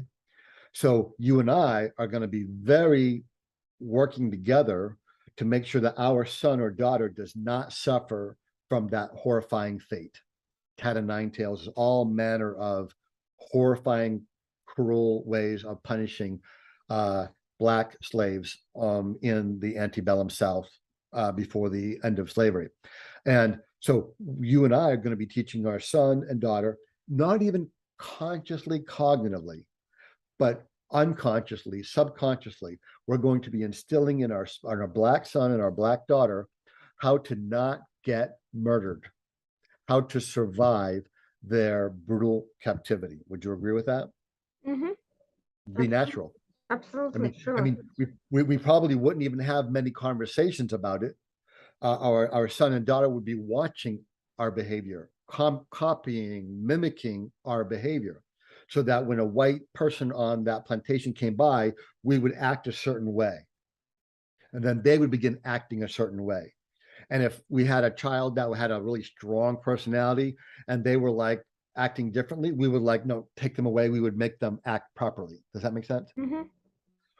What you and I are doing is we're teaching because it's actually real, we are slaves, we're teaching our children how to survive in this horrifying reality that we're in now, right? And because it's not so much as a conscious like lesson plan, like, okay, we're going to teach slavery 101 in the slave shack to our newly born slave children. Okay, it's not like that, right? Mm-hmm. It's this almost subconscious way of imprinting on our next generation, and then they'll grow up and do the same thing and the same thing. But guess what happens somewhere between the antebellum South and the year 2022? Slavery ended. Sure.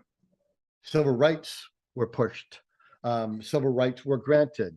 Civil rights were fought for in practice rather than just in principle or in law and so forth. But many Americans of African descent were still unconsciously transmitting this broken way of being onto their children without meaning to, without even understanding they were doing it, until African American leaders began to say, okay, we've studied what's been happening to us, and this is what we've been doing. This is why we have high levels of drug addiction, promiscuity, casual violence, broken families, and so forth. Remember, we talked about in trauma, the symptoms of a broken reality are suspicion, betrayal, breakup, interferes with the ability to love and be counted on, because the suspicion, the conspiracy is always there inside of their minds within. And the only way you overcome this kind of inherited trauma is by first recognizing that you're the victim of it, that it was transmitted to you through no fault of your own, no fault of your parents even, or grandparents, or whatever. The real fault was the slave owners in the antebellum South who created that horrifying reality. And then it transmitted itself over and over again until members of the American community of African heritage began to identify it and began to interfere with it and began to consciously act against it in ways of education, ways of teaching, and so forth. Does that make sense? Sure, of course. Now let's go. Oh, by the way, so when we talk about addiction and broken families and promiscuity and casual violence, these are all symptoms not of bad people, but trauma, Mm-hmm. pure trauma. Now let's go over to the white group. So now you and I are back in the antebellum South, but instead of being a man, a husband and wife, black slave, we're now a husband and wife sharecropper on the other side of the farm. Mm-hmm. Way away, like, maybe 4 or 5 acres away. We can see all of them and they can see us, but we don't really know anything about their life, that at least not that well. Mm-hmm. Now, as a sharecropper, everything that you and I grow, okay, we get to keep 40%, let's say. Mm-hmm. And 60% has to go to the owner of the land, usually the plantation owner. Okay.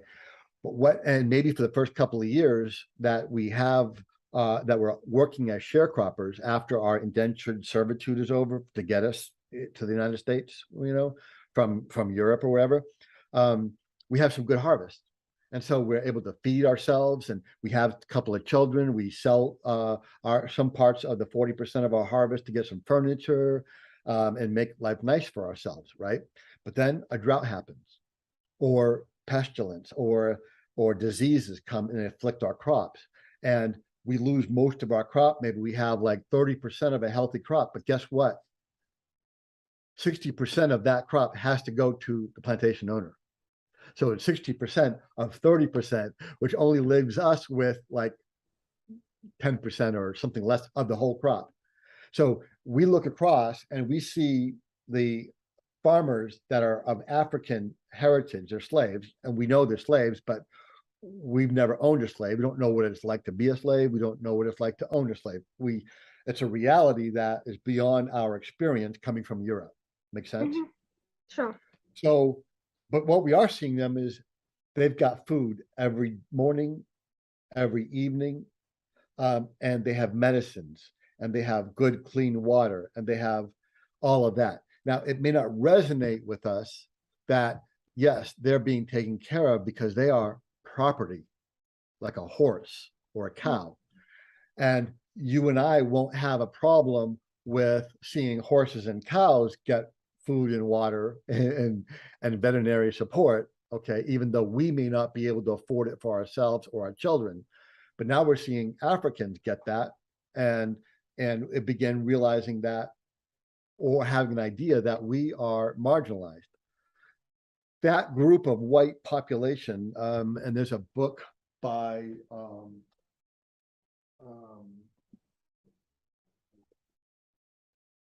Jennifer Jason Langley. I can't find it offhand, but it's called Masterless Men, Poor Whites and Slavery in the Antebellum South by Carrie Lay Merritt. And she's been writing and tracking this group of poor whites from the antebellum South to today, and showing how their reality has been broken just as much as the African blacks who were slaves. And what she tracked was that they were told, you're dirty, you're not educated, you're poor, you're of low class, okay, but you're white, which means you're higher on the socioeconomic scale than all the people of color. And that they, the poor whites, had to respect their betters, the thin group of rich whites, okay? But the majority of whites were poor, but they were masterless. They had no master. They were free men. And they were taught to identify, have their identity and their pride in self as being free white men that are higher than all people of color. And that was a reality that was co-created by the rich white slave owners, plantation owners, on these white sharecroppers and so forth. And what Dr. Merritt does is she tracks the psychological transmission of that broken reality, trauma, through the years. And then she put that book, we put that book together with another one by a man named J.D. Vance. You may have heard of him writing for, yep. Now, he wrote a very interesting book called Hillbilly Eulogy, which is a look inside of what does it mean to be a very poor white person in a family village in West Virginia. When you compare his depiction of life there with what you find from Dr. Merritt, you start seeing the beginning of the broken reality as it was created and then transmitted generationally to what does it look like in 2022 actually in an American, white American poor village, where people believe that their principal point of pride is that they're not slaves and they're white. So back all the way back to the beginning of what you're talking about, why in America can Russian psychological warfare have such an impact on our country? It's because they weren't accessing immigrants that arrived in the 20th century. They weren't accessing Black, white, Asian men, women, families who had successfully escaped from the, I'll call it a bond of trauma, to a city with an education and development and so forth. And then through through classes on parenting, classes on being human in college or other places, they were able to come up with modes of teaching and training their children and grandchildren and great-grandchildren to the point where any evidence or affect of this inherited trauma disappeared. Mhm. You follow me? Okay. Sure. They're not messaging those populations. Mhm. They're messaging the populations in America that are suffering from an inherited trauma that is over a century and a half old. That's actually a really interesting point that I have not thought of previously, but I think really needs to be emphasized a lot more. And I'm Now, going to this look this into this book. transmission of trauma, you can go to the Midwest, you can go to Iowa, Nebraska, places where there was the Dust Bowl during the Depression, where Mhm. life in that middle part of America was so horribly desperate that many families just ceased to exist. And even today, you can go into a restaurant in one of these small towns, and if you do an experiment, put a small shaker of salt and pepper on the table, and some number of customers will, out of subconscious habit, grab the salt and pepper. Maybe it's just a cheap throwaway, but you'll find them taking things and preserving them and saving them, and they won't be able to explain why. They may have a wonderful income. There's no more rational, logical reason for them to do that Mhm. outside of the fact that they've been habituated by trauma from their parents, from their grandparents, great grandparents, who were Depression era families. That if you do this, if this happens, you see this, you do this. Mhm. Similar to how Catholics, many of them, they pass by a church in the car and they do this. And then their Protestant friends say, what did you do that for? Do what? I didn't do anything. Yeah, you just did this. I did not. They don't even know they're doing it, right? Mhm. So this is behavior traits, practices that have been deeply imprinted that you won't even know. Now, I'm not saying you should stop making the sign of the cross if you're a Catholic, if you pass a church. All I'm saying is that these kinds of imprinting is Mhm. how it gets passed on from one generation to another. That's all. Mhm.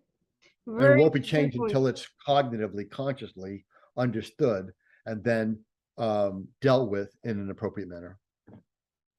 Well, that definitely shows that the communication pattern to these populations from our own internal governments has been has a lot left to be desired, and there is a need for specialty in understanding the psychological, not just the cultural, not just the political, but the psychological underlying basis of these operations and how they Right. evolve and how to design them. It's still I see a lot. We have a great base of knowledge of understanding non-state actors, of understanding state actors. We have a body of evidence from the Cold War, from engaging with various terrorist and extremist groups and understanding their dynamics. Still, nevertheless, the world political emphasis seems to be entirely on military and political engagement, not on psychological basis for engagement, and certainly not on the ideological information or psychological approach to combating these elements and combating their influence on societies. That, Right. I think, is a missing chunk. I see criticism of it everywhere in West Africa, in the Sahel, Mhm. one of the failures of the counterterrorism movements in the Sahel that I have heard across the board from Africans, from Europeans, from everyone, is the complete failure to address factors outside pure counterterrorism operations. Right, that's right. I served in Niger and Mali in 2013 and 14, running not counterterrorism, but it was the holistic nation building part of the non-lethal targeting, engagement, influence that tried to pull the civilian population away from being weaponized by Mokhtar Bel-Mokhtar, by Al-Qaeda in the Maghreb, by Mujwa, or any of the other communities. And that included trying to it included the development of educational programs for traditional elders, traditional Mhm. chiefs in psychological warfare inoculation. Now, we didn't call it that. What we called it instead was educating the elders and the leaders of historical, tribal, ethnic communities about the world that's coming to them without them having to leave this intrusive, globalizing world. What does it look like? What does it sound like? Sometimes our training programs looked no more than taking collectives of elders in a respectful manner, if you will, to see a ship port or an animal processing facility or a grain processing facility, the massive ones and so forth.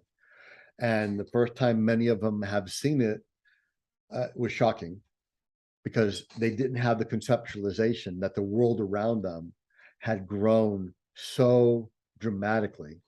And they were seeing things that were nowhere in their forebears' stories, poems, or historical narrative. And that had to be followed up by helping them understand how they could help their communities begin to reorient their ideas, their customary modes of thought and behavior, to where they'd have a good chance at surviving and thriving in this new globalized world. If that makes sense. Of You know? course. So it's a way of trying to prevent war from happening in the first place.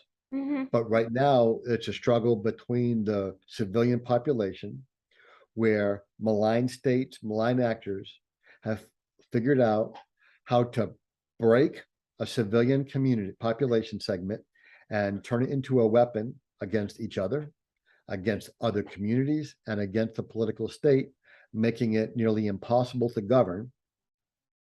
And then the malign actors can then serve as an intermediary between the ungovernable people and the other political state, usually for concessions or money.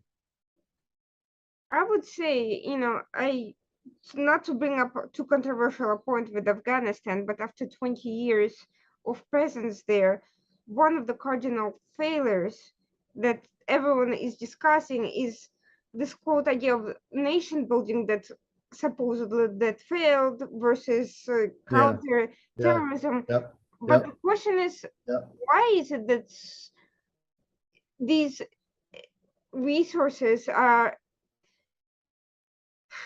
let me reformulate it. It seems that destroying a society is relatively low cost for terrorist organizations. It Yep. is, on the other hand, prevention of this may be high cost depending on the level of development of the society. A tribal society that is not cohesive may be higher cost than, say, a functional Western nation state where there's already a level of inoculation. But regardless, it seems to me that this idea of allocation of resources ultimately is concerned with nation building and inoculation and all of this being too costly. But ultimately, the financial cost of fighting endless terrorist operations and the costs of destruction by terrorist groups and power struggles and failed states, I don't see how they're ultimately any lower than nation building in terms of investing into these societies. So To me, yes, it sounds costly and it sounds like it doesn't sound like it should be our job, but on the other hand, the alternative, I don't really see how that's going to be any better. okay, so let's take Afghanistan, Mm-hmm, and as an analogy, mm-hmm, let's call Afghanistan one Afghan family. mm-hmm, Mother, father, brother, sister. Okay. And this one Afghan family will represent all of Afghanistan. Is that fair? Mm-hmm. Okay. Now, the brother is suffering from typhoid fever and tuberculosis. Mm-hmm. Okay. The father doesn't have any way to find food or medicine for anybody. The son obviously needs like serious medical care. There's no house, so they're exposed to the elements and so forth. Okay, so you and I, we're the interventionists, and we represent NATO. Let's just say NATO and European Union. So we come to this family and we say, "Oh my gosh, the son needs a hospital." Okay, Irina, let's go build a clinic. Mm-hmm. So we're building a clinic to treat the boy. Oh, then we got to build a house to house the family. Then we got to build a factory to employ the father. Well, while we're busy building the clinic, the boy dies. While we're busy building the job factory for the father, the family starves. And while we're busy building the house, the wind and the rain washes away their remains until there's nothing there. And then after that, somebody comes along and says, "Wow, there's a really nice clinic and a nice house and a nice factory, but what's it all for?" "Oh, well, we were building it for this family, but they're all dead and they got washed away." The learning point is they didn't ask, and we weren't asked to build them a hospital or a school, okay, or all these other things. What we were asked to do is help a population figure out how to go from the 1800s, which they hadn't moved from because of all of their narrative and circumstances. Mm-hmm. When we went in 2001, much of the country had not changed since 1800s. They Mm-hmm. still lived in mud brick. They still wore their sandals and man dresses. They still had goats and cows that they had. But let me tell you what changed. They all had a talking picture phone. They all had one of these. Mm-hmm. And they were seeing what life was like in Kabul from rural provinces of Kandahar and Nangarhar Mm-hmm. and so forth. And then all of the kids in Kabul were looking at picture phones, seeing how all people lived in London and Paris and everything. So intrusive globalization had come, and they had not been able to adapt. So what changed is what we were supposed to be helping them to deal with, but instead, Mm-hmm. because we didn't understand the psychosocial, emotional, unmet, underlying human needs, we said, well, if they're in trouble, we need to give them food Mm-hmm. and some medicine and a roof and some water, right? Now, there's only one collection of mammals that doesn't work for. Now, that works for your goats, your sheep, your cows, your horses, your geese, all your other mammals. That's all they need. Humans, they need a little bit more, right? And what we find is that if you don't want people to rebel, you can do what the Russians and Soviets did in the Holodomor, which is to simply reduce your caloric intake of a population down to maybe below 1,000 calories, below 900 calories. And eventually the population will be too hungry, where their subconscious mind will forget about dealing with its unmet psychosocial emotional needs like identity and death and all that, because they're just trying to find the next meal. They're just trying to figure out how to find food for their baby boy or their girl. Okay. So if you reduce their ability to meet their physical and security needs down to the point where their momentary physical security or survival is not assured, then their entire mind, conscious and subconscious, will focus only on trying to sustain their life. Does that make sense? Sure. Now, If you give them the food and the medicine and the water and the shelter that they need so that they're not in immediate danger of perishing, okay, guess what all of their collective subconscious minds are going to start doing?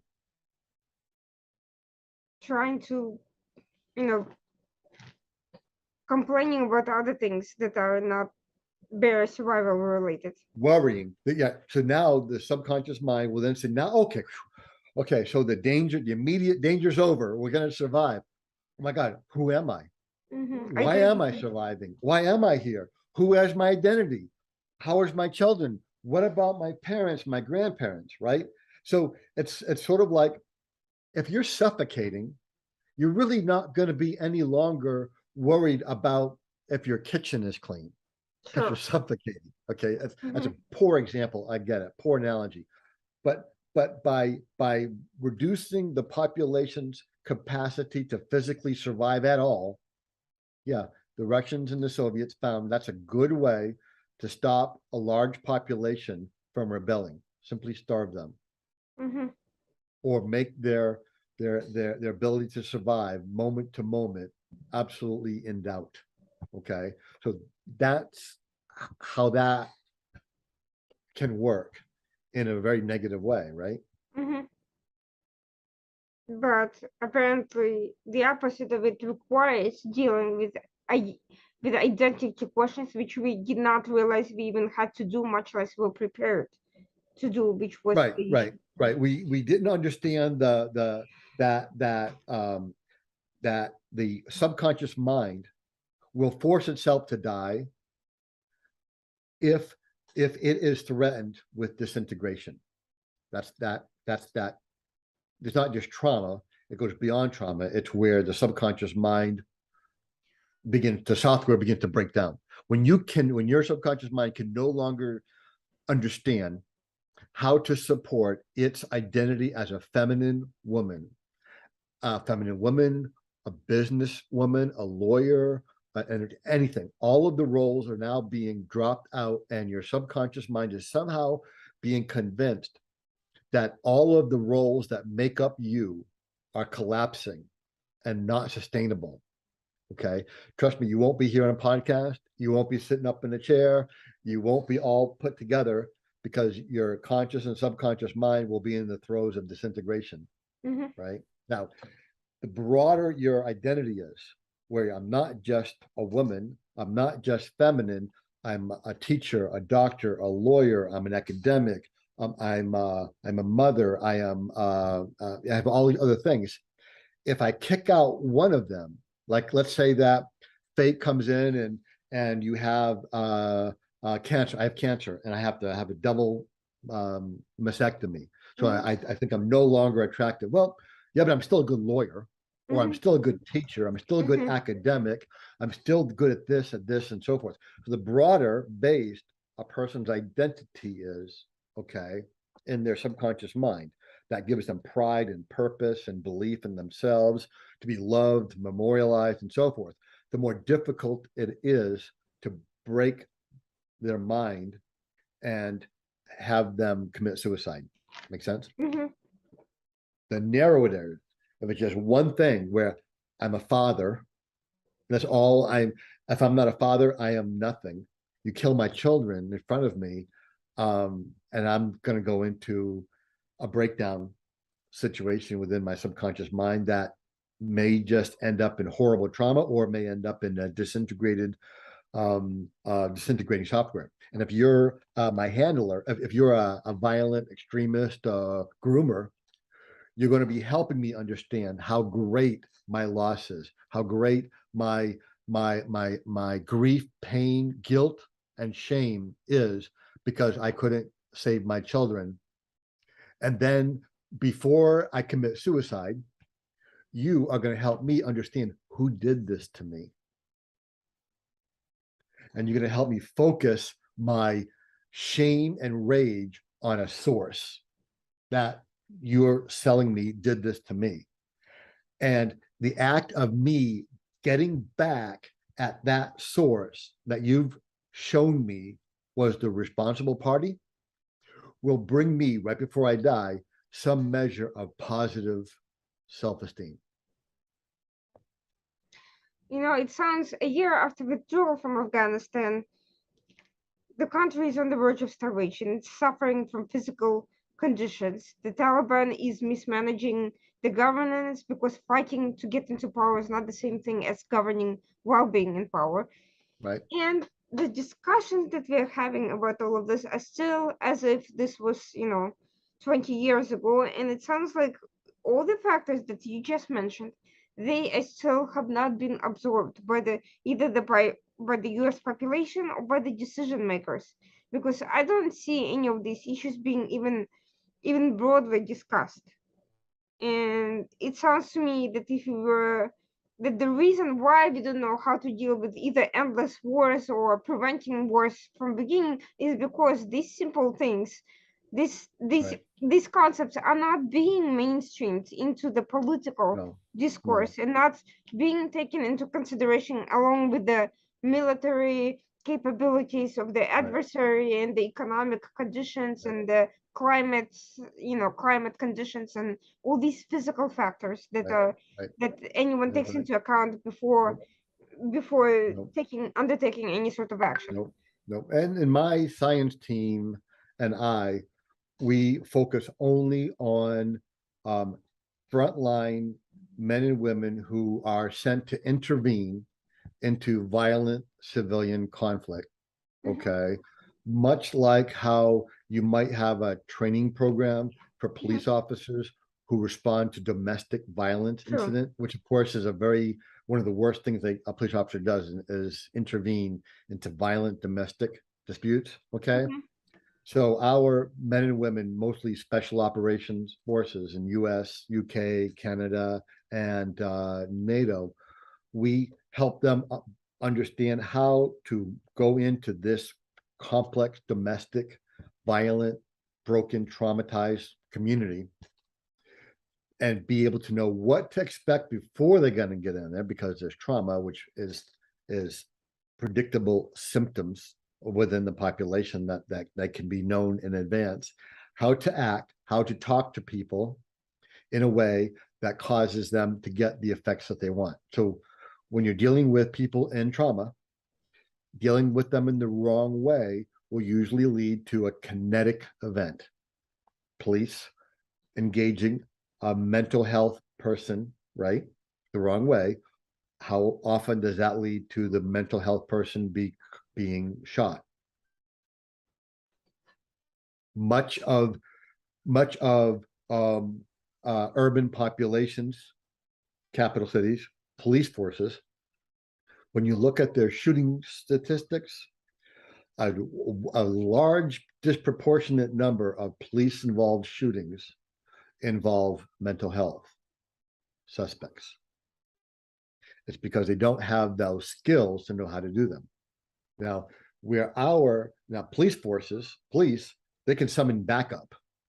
And if the police can't handle it, the National Guard can come in, you know what I'm saying? Our special operation interventionists, they're out there on a very thin thread all by themselves.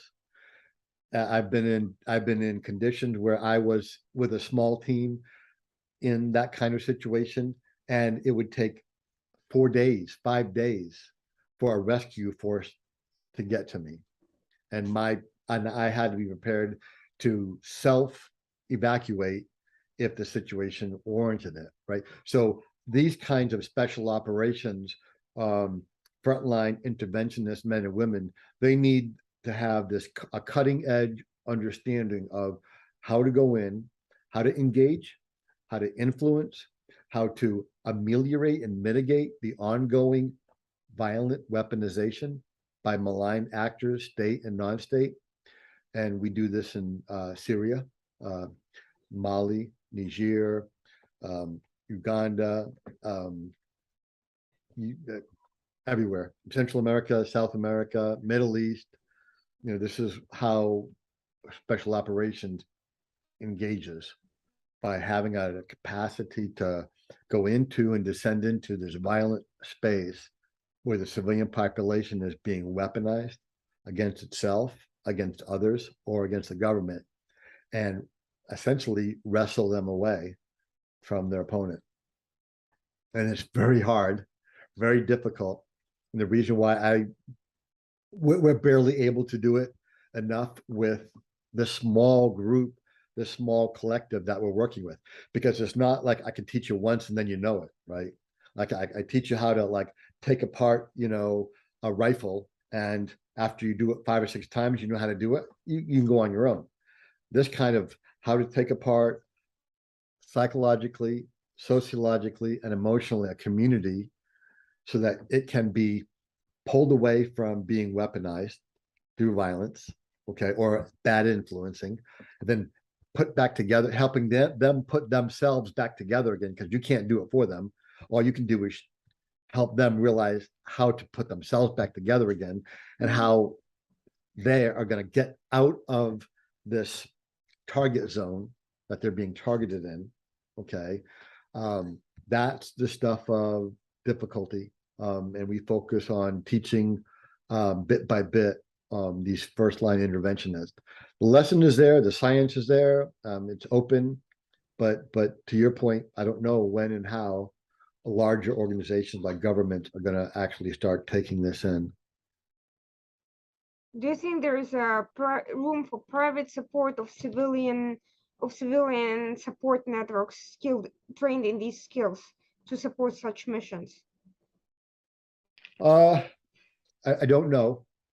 I know that within a one cultural country, okay, for instance, let's say the United States, a refocus of government intervention from a focus on security and physical. That means police security, guns, or housing, and so forth, would be better off. So, for instance, Kentucky just had a horrible flood, right?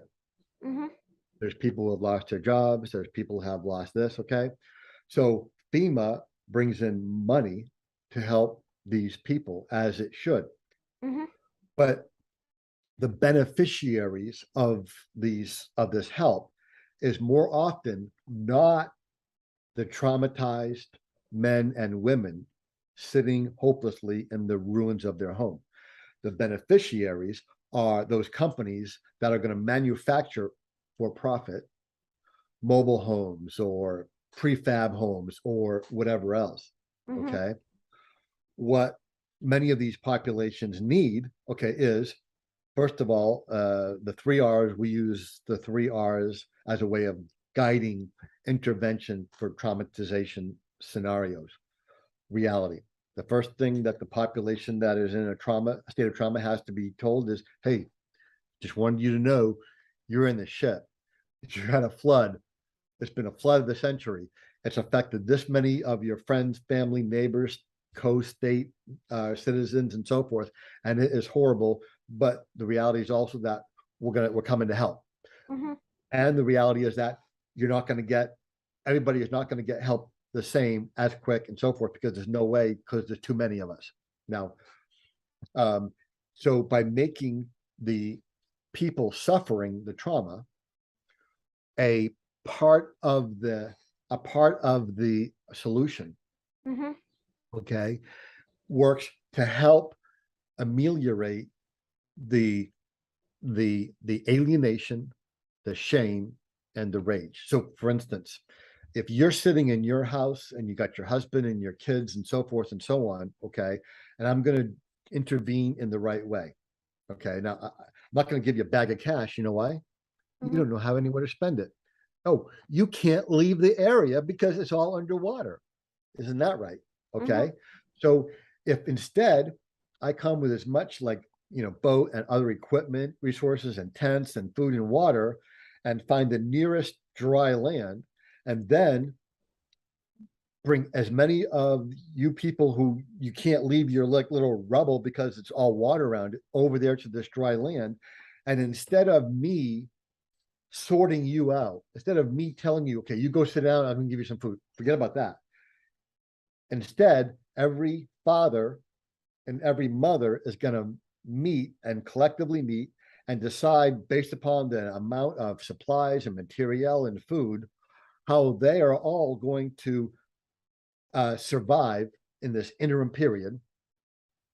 And the interventionist outside is there only to facilitate their decisions, facilitate other needs that might need to be met, okay, and then be there when they're ready to say, okay, now this is what our next step should be. Now that the storm is over, we're in survival, we've fixed the bruises and the cuts and so forth, the water's drained, and we can all walk around now on the land. Now, how are we going to change things?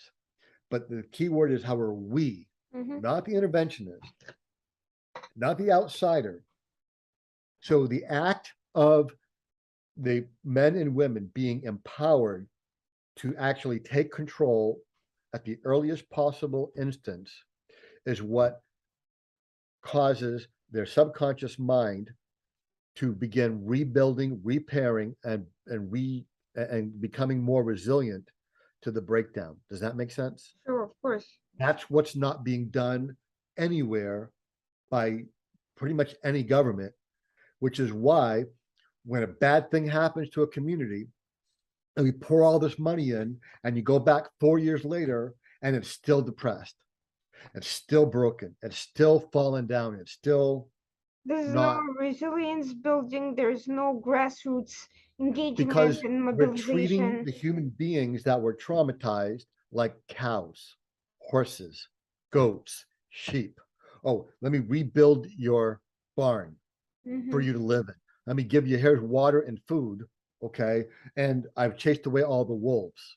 Do you need anything else? No, you should be good, right? You've met all your physical and security needs. What else do you need? I don't know. How do I get back my individual agency that I had before all of this broke down? You see what I'm saying? Meaning, Because you quest for weren't part meaning. of, yeah, because you weren't part of saving yourself. You're now a perpetual victim. And that's the biggest lesson of all. That is the that is a lesson, but I wish it could be communicated more clearly to both the decision makers and to the populations that also don't understand what really went wrong. They blame it on this, that, or we shouldn't have done anything to begin with, but that's also not an answer. You don't want extremists proliferating, you don't want perpetual conflicts, and you don't want failed states that bring down regional economies and affect the entire international system. That's not, that's, doing nothing is also not an answer. The question is, No. what is the intelligent way of intervening that gives agency to the local actors and empowers them to their own decision making? And what you just said is exactly right. Giving the agency, demanding the agency of not just local actors, but those that are the most affected. The best way to help someone emerge from trauma, from a broken reality, is to demand them to step back up and take care of their responsibility, acknowledge their current reality. Yes, we hate it. So we're going to help you cry. We're going to help you grieve for your lost children. And then we're going to demand that you step back up, take these resources, and begin protecting and safeguarding the lives of the rest of your children by forcing them to come back into becoming a savior, nurturer, creator of their own recovery. Is how you reinvent, is how you fix the most damaging, destructive part of it. The psychological, sociological, emotional. That I think is the most encouraging thing I have heard in a very long time, because it makes sense. It makes sense. It makes sense for people to have a sense of dignity and not just be a sense of an object that is being rescued and out of control, but to have a return to a sense of control over their lives, to have a sense of being a catalyst of something positive and not just be dependent and resentful of somebody else. Right. And if we could ever get the USAID, the European equivalent, the European Union aid to developing countries, and all of the NATO and allied CIMIC, civil military cooperation and so forth, if we could ever get all of those bodies to recognize that profound lesson, that they're not supposed to be treating human beings like animals. Mhm. They're supposed to be helping human beings rebuild their psychosocial and emotional capacity by helping them rebuild their security and their physical needs. Anything you give to them, you takes away accrual of benefit from them. Whoever creates grows here, right? Whoever secures, protects, supports, grows here. When outside interventionists are coming in and they're doing all the protecting, all the creating, all of the building back up, these outside interventionists that don't need it, they're the ones growing here. That's Mhm. why most foreign aid, okay, only results in goodness or benefit accrual to the country that's hired the interventionist, and very little, if any, accrues to the population that they are claiming to want to help. Mhm. So That with that that, I mean, there's a lot more to it than that, but probably the most important and profound lessons are right there. And we'll see if one day men and women in governance and policy can finally understand how we really are as humans and adapt. Well, I think the fact that we are having this discussion, that is going to be out there, that increasingly there is, I think there is an internal human hunger for meaningful discussions, not just for cheap infotainment, talking points, and much as everyone likes to say that people don't have the capacity to read and think, I don't believe that to be the case. I think there is an inherent hunger for that. And I think Yep. putting out meaningful discussion will eventually attract readers and listeners and learners. And I think there is such a increasing satiation with talking points and propaganda and kind of manipulative demagogic discussions. I think there is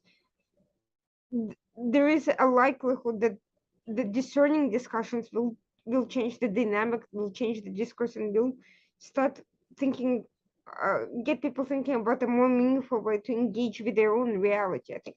Yeah. When we give this course on psychological warfare, non-lethal targeting engagement, both for CIMIC, special operators, and so forth, we'd give it in a 40-hour period, continuously for 40 hours. I mean, obviously 10 hour, 8, 9 hours a day through 5 days. Sure. And the students daily and the instructors daily are exhausted, just mentally exhausted. The students all claim that they're not remembering or grasping all of it.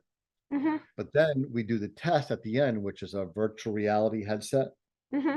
where the scenario that they have been studying, Africa, Middle East, whatever, comes alive, and within the virtual reality, it's like a game where they touch yes buttons and what to do.